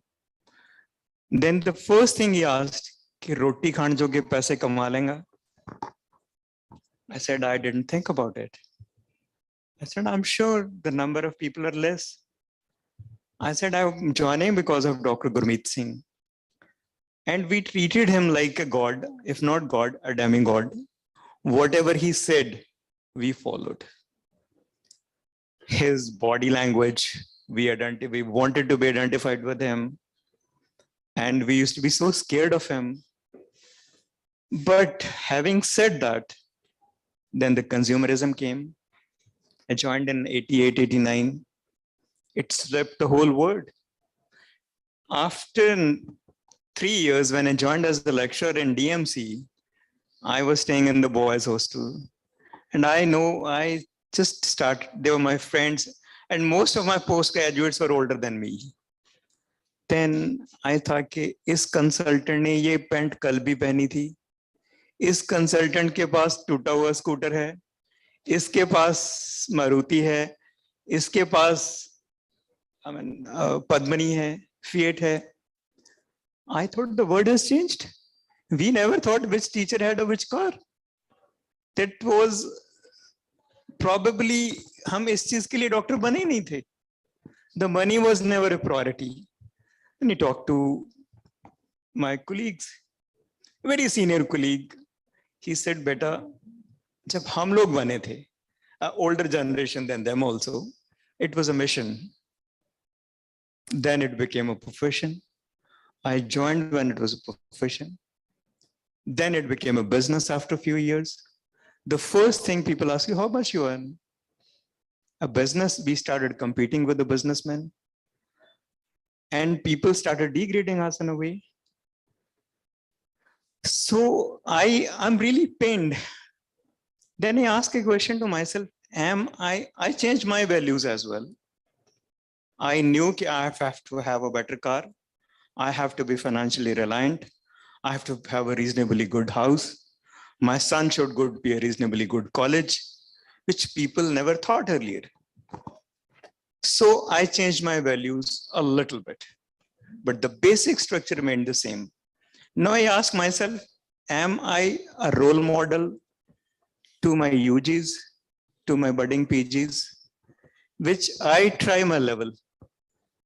You are. So the things, I'm not sure. I mean, I had a resident here. She's no more here. She gave me a lot of cake at least. So Jasleen was here. So, and she told us that the day I took the first lectures, she decided to join psychiatry. And she left radiology, gynae, which people thought, and I was really proud. So there are times we also need a kick. Second thing, which I agree with Dr. Namesh is, we need to revise a classification a lot. We have a lots of non-diagnosable disorders. I always say 15% are mentally healthy, 15% are mentally sick, and between that, 70% are mentally unhealthy. What to do about them? My juniors, my students have to catch them also. They are the ones who counseling karwa do ji. So mujhe diagnosis kya hai? So they are the one who will be looking at that angle also. So mentally unhealthy needs to be healthy now. Forget about schizophrenia, forget about bipolar, forget about severe depression. The doctor missing cell that anna me diagnose kar le. ਜਦੋਂ ਘਰ ਨੂੰ ਅੱਗ ਹੀ ਲੱਗ ਗਈ ਯਾਰ ਫਿਰ ਤਾਂ ਸਭ ਨੂੰ ਦਿਖ ਰਿਹਾ ਉਸ ਤੋਂ ਪਹਿਲਾਂ ਵੇਖਣਾ ਹੈ ਜਿਸ ਤੋਂ ਪਹਿਲਾਂ ਘਰ ਨੂੰ ਅੱਗ ਲੱਗਣ ਵਾਲੀ ਹੈ ਉਦੋਂ ਤੁਸੀਂ ਵੇਖਣਾ when it is undiagnosable. Thank you so much. So, Dr. Nimesh, when did you join your post-graduation? Yeah, that was 43 years ago. 40. What was the most dominant emotion? Savitaji, like I said, is senior to me. Yes. But okay, I didn't know that. Yeah, she's much more senior. Okay, fine. Something occurred to me as you had raised your first question, and I hope Savitaji and many other people here, Anjali is here, just bit later, my contemporary from Mumbai, later. उस जमाने में MD earn नहीं की जाती थी, MD दी जाती थी. तो आप जो कह रहे हो कि फर्स्ट ईयर में क्या अनुभव हुआ, उसका एक निचोड़ ये है कि आपका एचओडी, आपका जो गाइड है, आप जिसके स्टूडेंट हो, वो जसपाल भट्टी जो दिखाता ना जो करवा होता है PhD वाले से. But that is right, partly true, partly exaggerated. There was certainly, I'm thinking there are 3 or 4 reasons that I've written that have changed in last 40 years. One, the society at large is more egalitarian. There is much more rights-based framework. उस वक्त जो exploitation, जो डर, जो खौफ पहला होता था, वो अब नहीं हो सकता. Society has changed, medical field has changed, and there are obviously grievance redressal mechanisms, which that time were non-existent. Even if they existed on paper, there was nothing that you could do about it. You were at the mercy of your HOD or the guide. So it's good. It's for good that all that has changed. I also want to pick a bone with you when you say, maybe you didn't mean it, when you raise the second part of the question, to say, from all of us having elicited something needs to be done because there is something wrong. Like many of us are saying, let's not even believe that something needs to be done because there is something wrong. Something needs to be done for very right reasons. What everybody has said, positive mental health, picking up subsyndromal issues. But the major point that I have is this. And I've said this in 2002 in the North Zone presidential address, I remember. And this had really bothered me all through. How many of us in any setting, government, private medical college, small clinic, seniors in a mental health team would be willing on a given morning to say to the team, yaar, aaj na mujhe tension headache ho rahi hai. I started a bad morning because I had a tiff with my spouse. So I'm here, but don't bother me too much. I'm not at my best. To me, it has seemed for all the 40 odd years that the moment seniors in a mental health team start doing that, the destigmatization and the acceptance will happen. There was a period, like he's saying, when Gurmeet Singh, Jaise Verma, Vicky Verma Sahab, Vik Sahab, bahut sare, who were actually larger than life, as we hear, and I've seen some of those. But I think like everything else, we need to now come to equal levels. Professor and head, director, bahut badi cheez hai, hua hai, wo jitna kam ho, especially talking about mental health aspects. So I'll keep repeating. I wish more of us would do that. And I've done that. I've done that at IPS, I've done that at AIMS. I mean, starting ground rounds, I say, boss, no, Umprakash ji, aap round kar lo, main hoon, but I'm not at my best, whatever reasons. So acceptance and destigmatization will have to begin from the top, even for their needs. See, if a second or third year PG resident is feeling troubled, how will he or she feel comfortable talking about it if there isn't that atmosphere of acceptance? And that to me seems come from top. Dr. Savita, when you joined your post-graduation, this atmosphere of acceptance was there or not? I joined post-graduation in 1974, 48 years ago. I was 2 years old at the time. Yes, many were not born in this hall. So at that time, again, the same story, psychiatry was considered to be a very unimportant fringe, below par, that kind of leftover specialty and not a specialty of first choice. In PGI, I came from HP Medical College Shimla. So applied in PGI, there was an entrance exam, and my choice was only psychiatry number 2, psychiatry number 3, psychiatry. So no other choice I had filled. That was the time, and that was also, you can say, the level of confidence, perhaps. But nevertheless, when I got psychiatry, got chosen, got selected, and in that hall, Dr. Wig, the head of the department at that time, he would be there along with the dean and director who would conduct the counseling and declare the results of our entrance exam, and then give a merit list, and then ask that what. And end of counseling, Dr. Wig, immediately after we filled up our forms and paid the fee and everything, took us, me, and I had with me Dr. Usha Rao Nayak. We were the same batch. It took us to the department, took us to the coffee room of the department, introduced us to all the other members of the department, gave us a cup of coffee, had a nice chat about ourselves, about us knowing personally, personal details and things, and very welcoming, very warm, very, very kind, and very good. I mean, that was the first encounter with Dr. Wig, and then we were kind of all floored by his charm, by his etiquette, by his level of courtesy and everything. And then I think when we came back after a few weeks to join the course, and during the entire course, as he was the head of the department, he actually treated us like his own, dear students, wards, and he mentored us right throughout and took care of us. He made it a point to inquire from us about our own likes, dislikes, our family background and everything, to know us personally, and to also elicit our strengths and weaknesses. कि कौन खेलने में अच्छा है, कौन गाने में अच्छा है, कौन थिएटर्स में अच्छा है, कौन राइटिंग में अच्छा है, कौन linguistics में अच्छा है. And he would make it a point to ask us that what extracurricular activities we did have. And then he also made us very, very proud of our specialty. We were in the PGI. PGI is a multi-specialty, such a big hospital.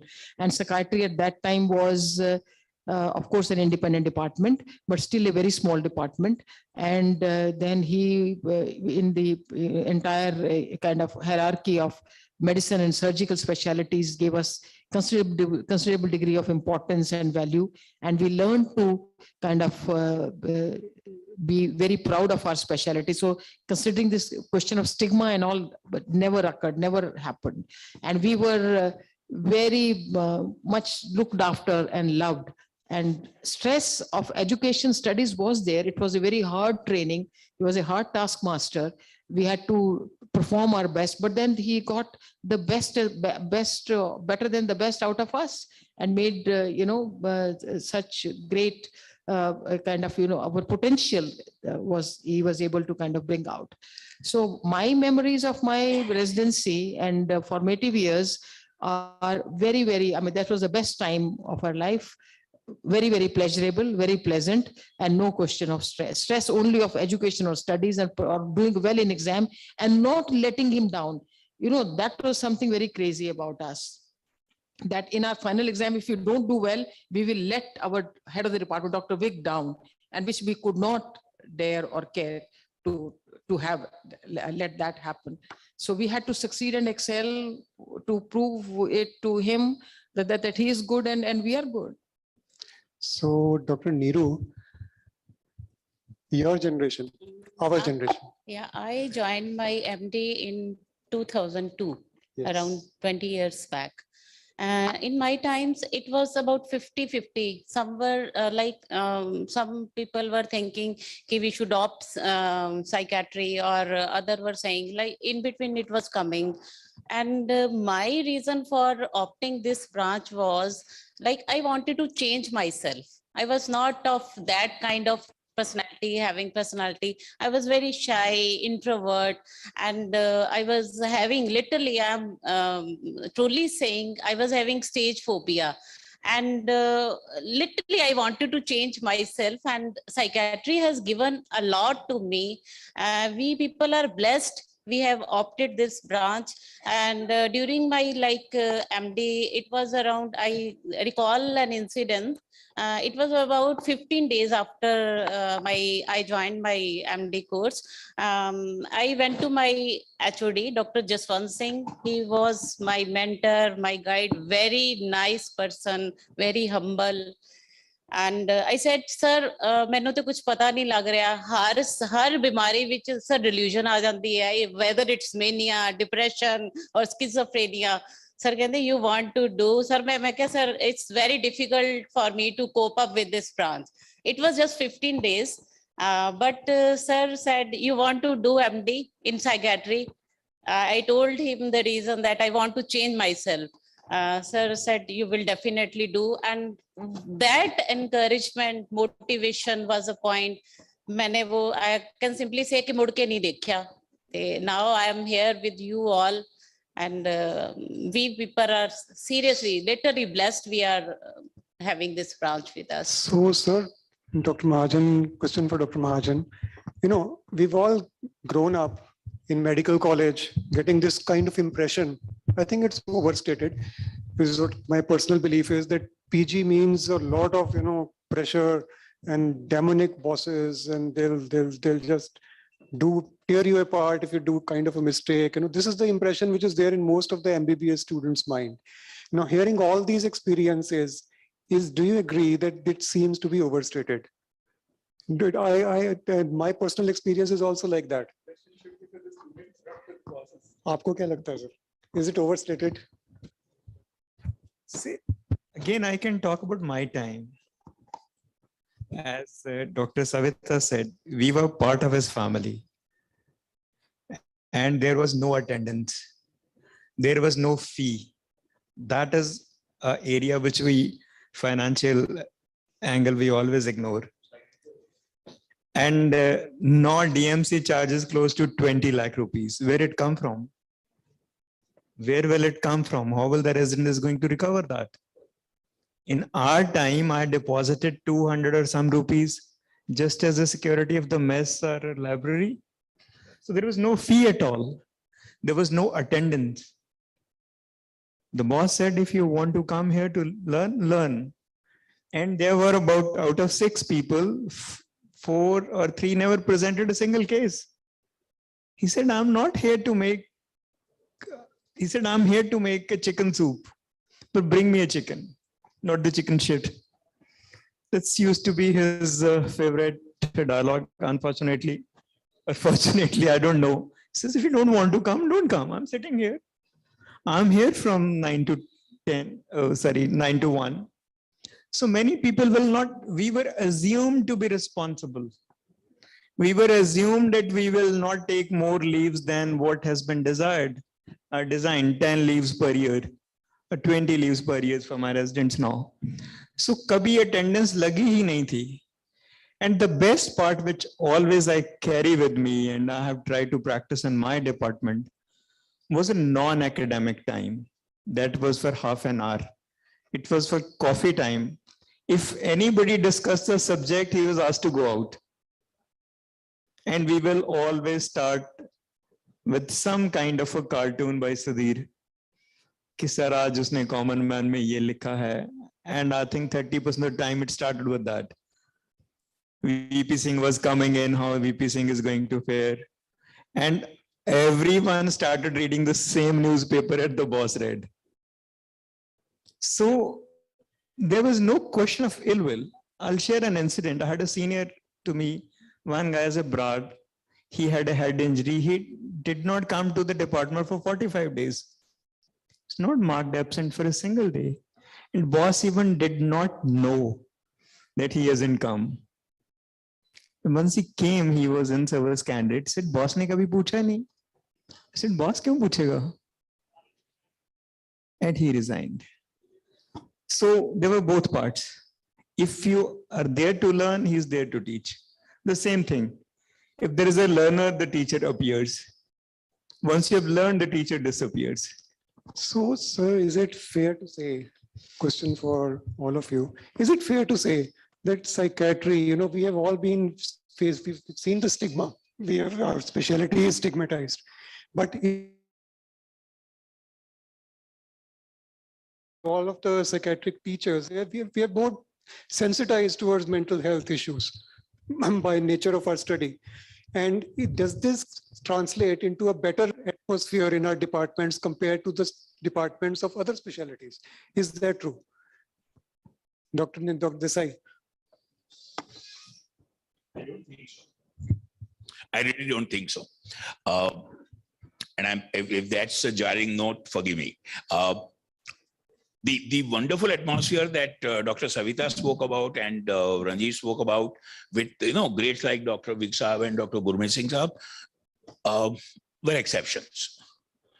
In fact, I have no hesitation in saying that in the 80s and 90s, Nimans and AIMS period, I was reasonably clear in my mind of the situation being opposite to what you are describing.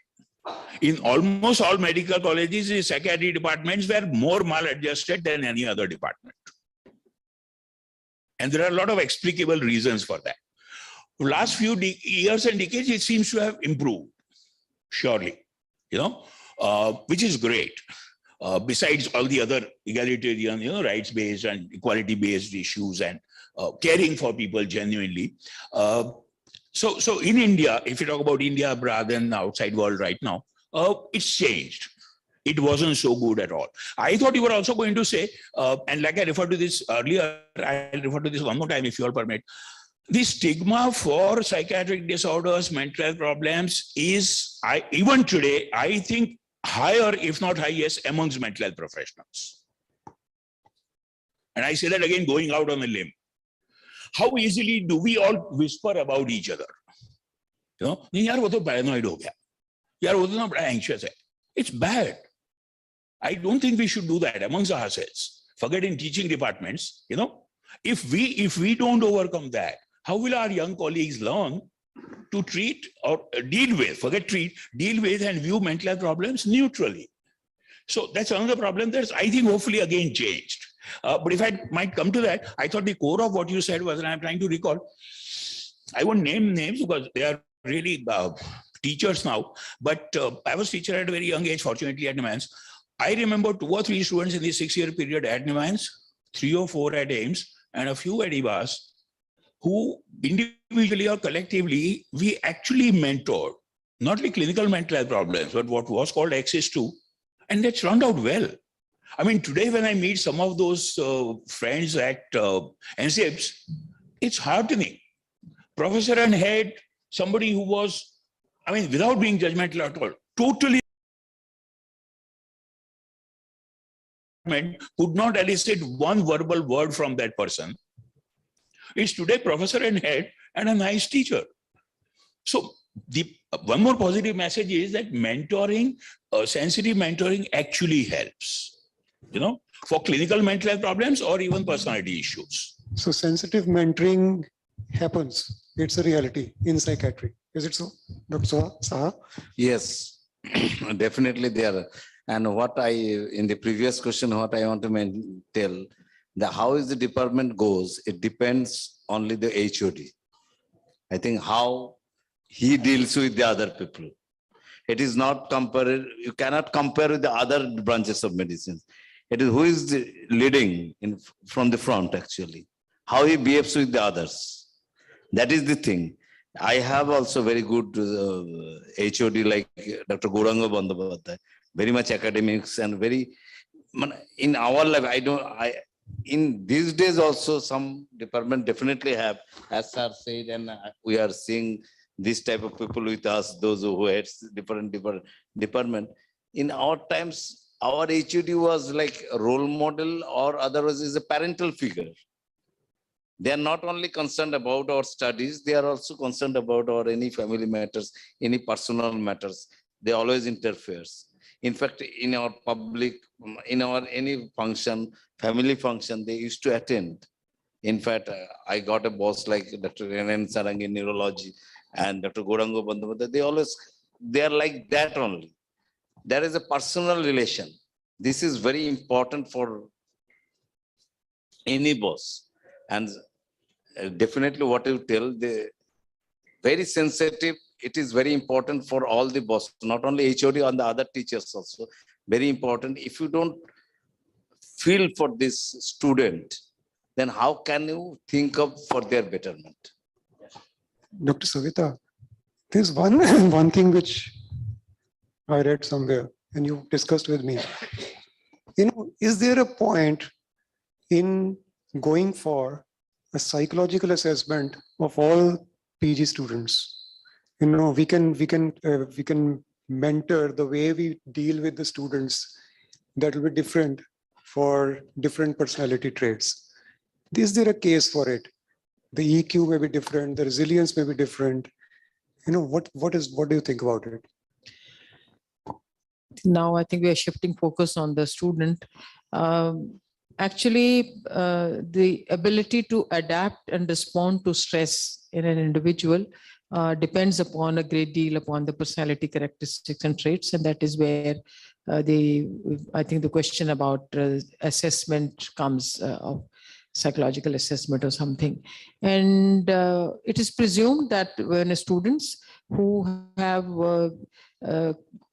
passed this competitive exam, having passed 11th, 12th plus 2, and then MBBS entrance, and then MD entrance, and then got an admission, it is presumed and it's kind of taken for granted that they should be resilient and very, very strong and very balanced individuals, people, and their stress tolerance should be high. It is presumed because they have already gone through a lot of stress and competitive stress that is there. But in fact, that is actually not necessarily true. Because what happens is that the stress that they begin to encounter or face once they join residency training in MD is of a different kind. The stress that they have is that of course, high degree of performance. They have to learn new skills and things which they have not done.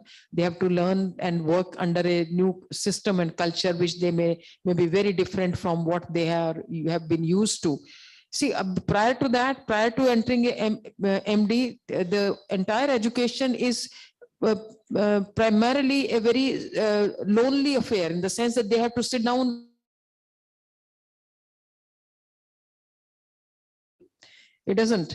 And it's only after they join MD psychiatry or MD training that the close interaction with patients starts, close interaction with other colleagues and teachers starts. And that is one, and then close supervision starts. And that is, they are not used to this very close supervision, close interaction. And that is where then their difficulties in the personality, particularly, you know, their level of adjustment, stress, tolerance, resilience, emotional quotient, all these things they come up, are called upon and are put to test. And that is where they also, these adaptations can break and they can go into some kind of either a frank illness or mental ill health, or extreme cases, maybe suicide, substance dependence, and things of that kind. AIMS New Delhi, it does psychological testing for all students when they enter their, I think at the MBBS level also. They do it at the MBBS level, and not necessarily for the MD, I don't think, but for MBBS level. And they also have the student counseling facilities and services for them. So I wouldn't say that we should do psychological assessment for everybody, because then in that case, we should be prepared and we should have available with us a scheme and a model of intervention in case we do psychological testing for everyone. So, but certainly we should have high index of suspicion and keep our antenna, you know, all the time logged in, and to be able to pick up signs of maladaptation very early. Dr. Neeru, in a little brief. Professional identity formation is an important aspect of medical training, and definitely the environment in the department should be such that he is born to be like he becomes a professional in all, physically, mentally, all aspect. He should be good enough to treat patients. And to my opinion, the environment and environment in department has a lot of impact on the professional training of the student. So to wind it up, I'll ask each of you one last question. What is one thing which should be changed? What is one thing which you would say should be changed when it comes to trainee PGs, you know, our training program for psychiatrists? Yes, sir.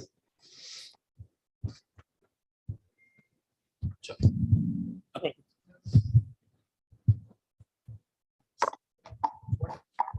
Keep trying. They're so fearful when they come to the department. As somebody said that the HOD is going to rip them apart, this and that. I keep trying that they become fearless. I keep telling them that no question is a stupid question. Question is a question. And a better teacher will give you a better question. There is no fixed answers. Answers will keep on changing. If this small message goes on, you're going to be our colleague after 2 years or 3 years, and they have earned it where they've reached. They're not beggars in any case. They have the strength and they can do what. The question is, I remember, again, I'll have to quote my own boss. My senior went to, sir, mera paper bahut kharab ho gaya hai. He said, long case kitne aayenge? He said, 200 mein se 100. He said, you answered 6 questions. It should be 120. Out of 10 questions puche the 6 answer kare aapne. He was very enamored with the answer. But question is, some bosses want you to answer 10 out of 10 and then give you 50% marks. He said, 10 में से 6 answer करे थे ना, फिर 110 क्यों? 120 हो गए. सब long case, short case, so 30. Neurology case, so 30. Viva, so 25. जोड़ो, पास हो गए ना? Were you crying? वो एक तरीके से एक sympathy लेने बॉस के घर गया कि बॉस मुझे पास करवा देगा. बॉस से तुम तो पहले ही पास हो यार. I'm not doing any favor to you. You worked for 3 years. How many of us send this message? He said you're competing with a man who has a 30 years experience. You have a 30 months, or less than that. My question is again to all the bosses here, are we competing with them? This question is to all these bosses. एक बंदे ने 30 साल लगाए हैं, एक बंदे ने 25 महीने लगाए हैं, and you want him to answer all the questions? And there are new amendments. Every day there is a new law, there are new notifications, and you want him to remember each and everything. What the hell are you doing in your own college? Do we think answering 4 to 5 questions of 10 is okay? He is joining the subject as a fresher. He has a whole life to learn. This message I try sending to them. You need not know as much as I know. So, but when some externals come, 2 question answer नहीं किए, भाई नहीं किए, 80% दे दो. 2 question answer नहीं किए तो 50% क्यों दे रहे हो भाई? So that is the question. We are competing with them. We are unhealthy. We need to look at that. So we need to be clear about our experience and their experience. Yes, sir. What is one thing? Can I take the liberty of being the last one on this? Sure, Please. sir. One thing I want to tell that whenever you give any message, we should consider their stress is not only related to their academics, their personal life, along with this, especially their personal life, even in the relationship, even all these things. So message should be from a boss to their training or the teacher from the training that whenever you joined in my department, we are in the same family. Your success is my success. Your failure is my failure. So do share everything. I am with you. Ma'am. I think a lot depends upon the teacher. I mean, I was talking about Dr. Wig. I was reminded of another professor head, very prominent at that time, KGMC head, Dr. B.B. Sethi. We had some senior residents who joined from KGMC, joined PGI, and they told us stories about Dr. B.B. Sethi and his behavior and conduct with his residents and the culture in his department. And because Dr. B.B. Sethi happened to come as external examiner for MD for us. And we were so petrified ahead of time, having only heard the stories that he is so feudal and he's so critical and he's so dismissive and he'll rip you apart, so threatening. He would threaten outright, you know, कि तुम अगले साल आना, तुम इस साल आने की जरूरत नहीं है, तुम 2 साल के बाद आना. There was another teacher who तो आप यहाँ से चले जाओ, तुम्हारा कुछ नहीं होगा. And I think that kind of a thing for MD students is really almost equal to kind of, you know, massacre. It's a emotional massacre. कोई physical भी अपना कर लेगा, suicide भी कर सकता है उसके बाद में जा करके.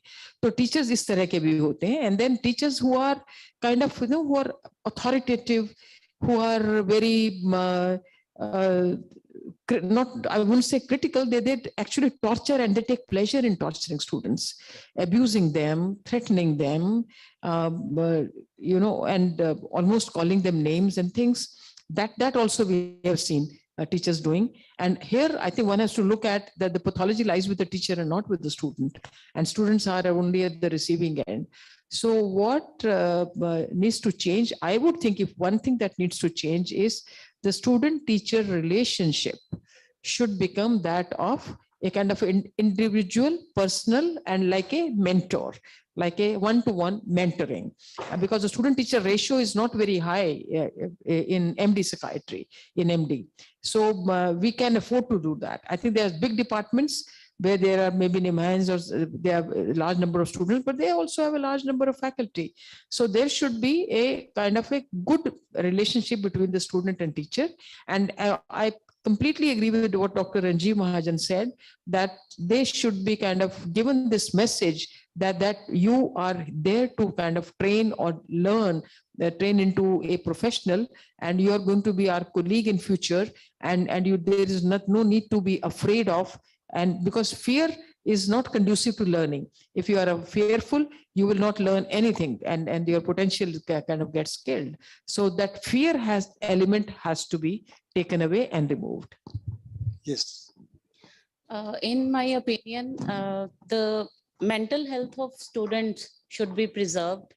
like by the mentors, teachers, head of the departments.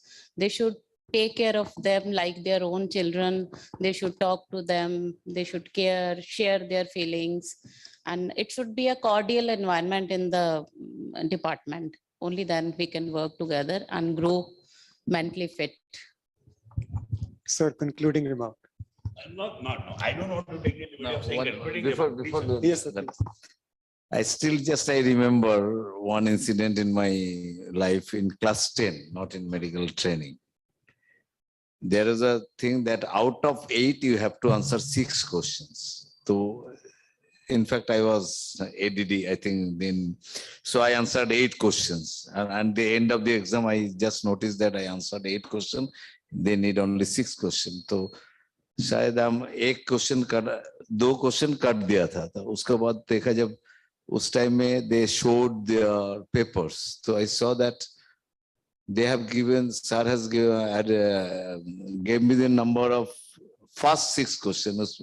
In that, one is just 1 line was there.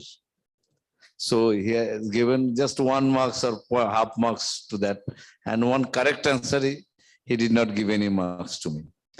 So sir, mistake ho gaya. I had a right question. So sir bola, sit down.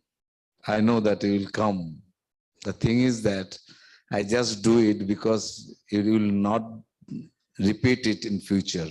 That is also learning. So some strictness should be there. That does not mean you are harsh to the. But now I understand what effective. After that, I never did the same mistake. That's very interesting. I'll take a few minutes if you don't mind. I know it's getting late. Dr. Ravi L. Kapoor, the Savitaji will remember, I don't know if any other colleagues remember, was the HOD secretary at NIMANS when I joined in 82 as SR. One of the most brilliant psychiatrists, I think, in India. He used to say what Gautam said. He would say it in the last NIMANS academic program and say, ask questions, make mistakes. Doesn't matter if you get embarrassed or the chairperson says, what a silly question, or answer questions. Because whatever you make errors about in a group situation is something you have learned for life. मतलब वो चीज तो कभी आप भूलोगे ही नहीं कि यार 50 जनों के सामने एक गलती करी थी, लोग हंस दिए, वो आपके बगल में रह गया, बहुत ये सही answer. So this is one. The second, and that leads me to what I said. I must tell you, see, 23 years that I spent at IBAS. We started DMB in 97, 98. We got MD with great difficulty in 2003. Not one of the easiest places to work, forget me. But even place. Like I've often said to my GRs and SRs in these 23 years, I said, look, I wish I had the luxury of being that friendly with you. As it so happens, we are a small growing department and hospital. Our number of faculty and PG, JRs and SRs is small. And unfortunately or luckily, we have huge workload. And we want to do an MBH. So sorry, but please bear with me. Why I took the liberty of trying to say towards, and I hope these colleagues really, I'll request them to comment and criticize. To me, it seems that what you are asking is again a unitary question. Across such a large country with a variety of department and institutional situations, there can't be one thing that needs to be done. It is contextual to each state, department, HOD, chief. And of course, the biggest thing of the context is self-awareness. Can the chief be self-aware of what am I doing? How am I handling? Can the department have that dialogue ongoing? And can the organization be? Having said that, there are at least 4 principles that I have written down here right now. Ongoing dialogues, various groups, teachers, students, healthy respect for mental health that I already emphasized enough, by example, not in theory, grievance redressal mechanism, and perhaps most important, the system or the chief being fair, equitable, and transparent. What was very sad about not just psychiatry, medicine, surgery, all medical specialties, 60s, 70s was bad, 80s, 90s was not too bad. Ye mera favorite hai, ye nahi theek banda. That's the worst thing that can happen, especially for mental health. So I really would like if people would want to really criticize or comment on some general principles. Beyond that, it will be contextual, local. Absolutely. before we just conclude, one last incident which I would like to relate. This relates to this gentleman. He is my teacher. And these were the days when we used to present with overhead projection slides, And those overhead projection slides used to be, you had to photocopy them. Figures, hoti thi, tables. So what happened was one morning there was a huge power breakdown. And patients ke karan main usse pehle kara nahi paya photostat. I thought I'd go early morning and get them photostated before the class. And there was this power breakdown. And I'm anxiety prone. I admit it everywhere. I'm anxiety prone. Mujhe sochta nahi kuch bhi. And I was like trembling, in tears, because this department was waiting there with the overhead projector on, and I didn't have the slides. And this gentleman came to know somehow. I don't know, some PG told him that Sidhu has this problem.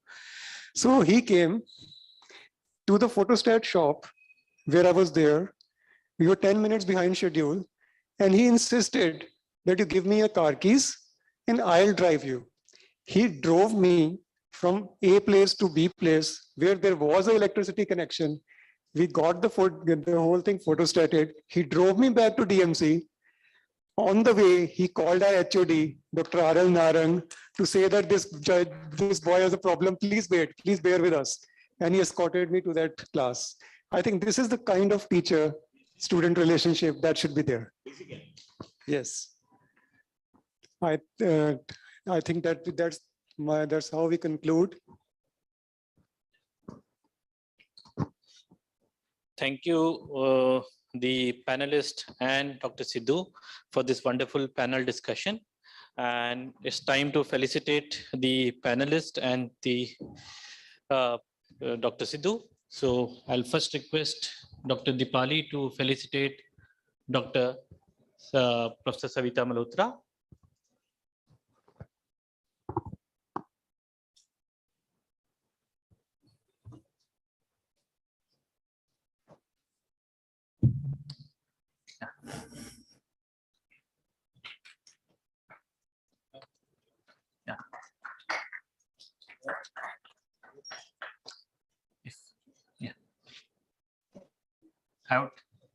I will now request Dr. Anjali to felicitate Dr. Desai.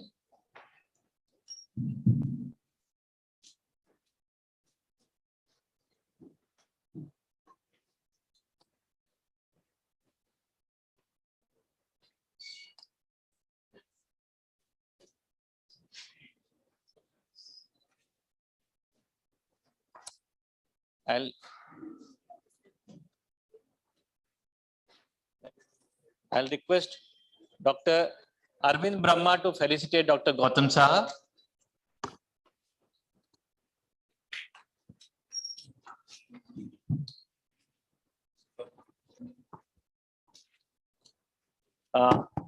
Dr. Nanda to felicitate Dr. Mahajan.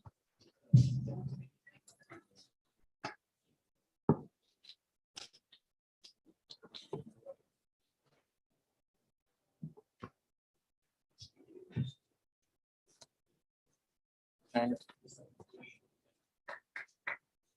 Professor Navkiran Mahajan to felicitate Dr. Nirubala.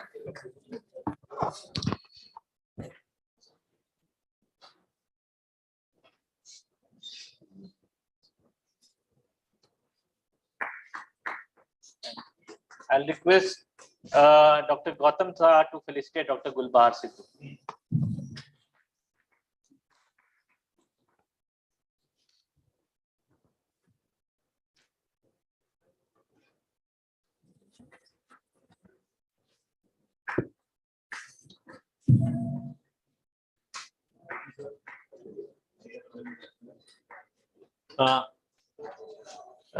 Thank you, everyone. And with this, we come to the end of the scientific session today. And we'll take a break of a few minutes and we'll then join back for the general body.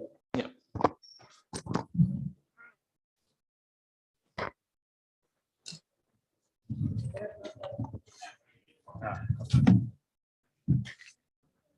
Dada.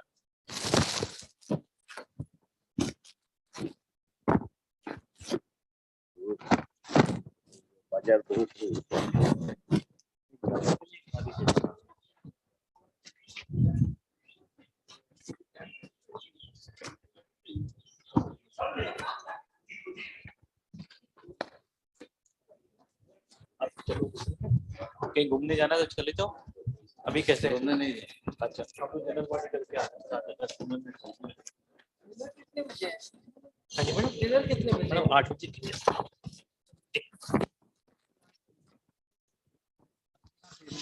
Chandigarh तो चले जाएंगे, भी गाड़ी में रखा देंगे। हाँ जी madam, आपकी गाड़ी में। साफ लोगों को पीजीआई का कल्चर नहीं पता। जी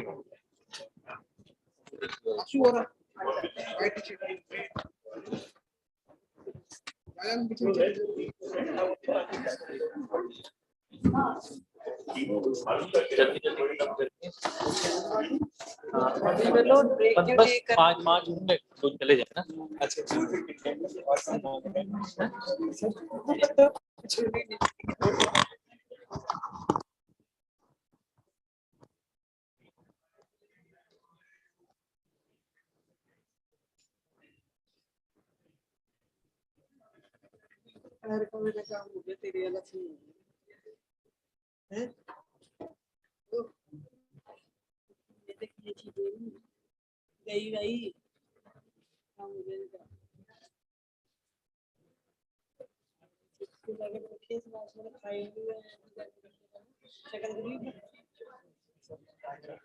कौन सी सर ने? पैकेट जो खाया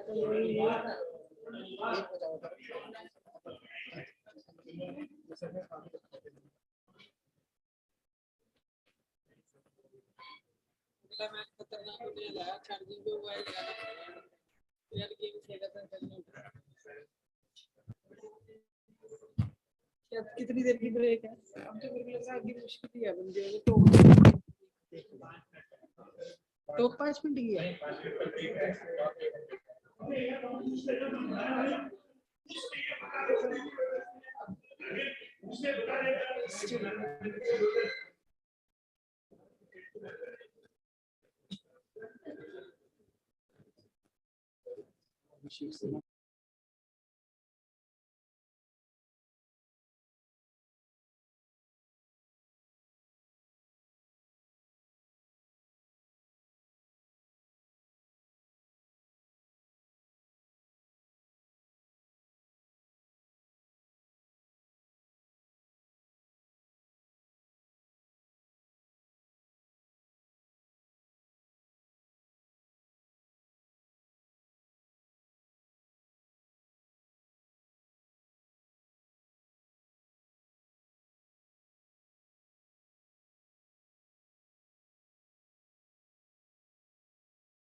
proper PG programs, and the next conference can be held in time.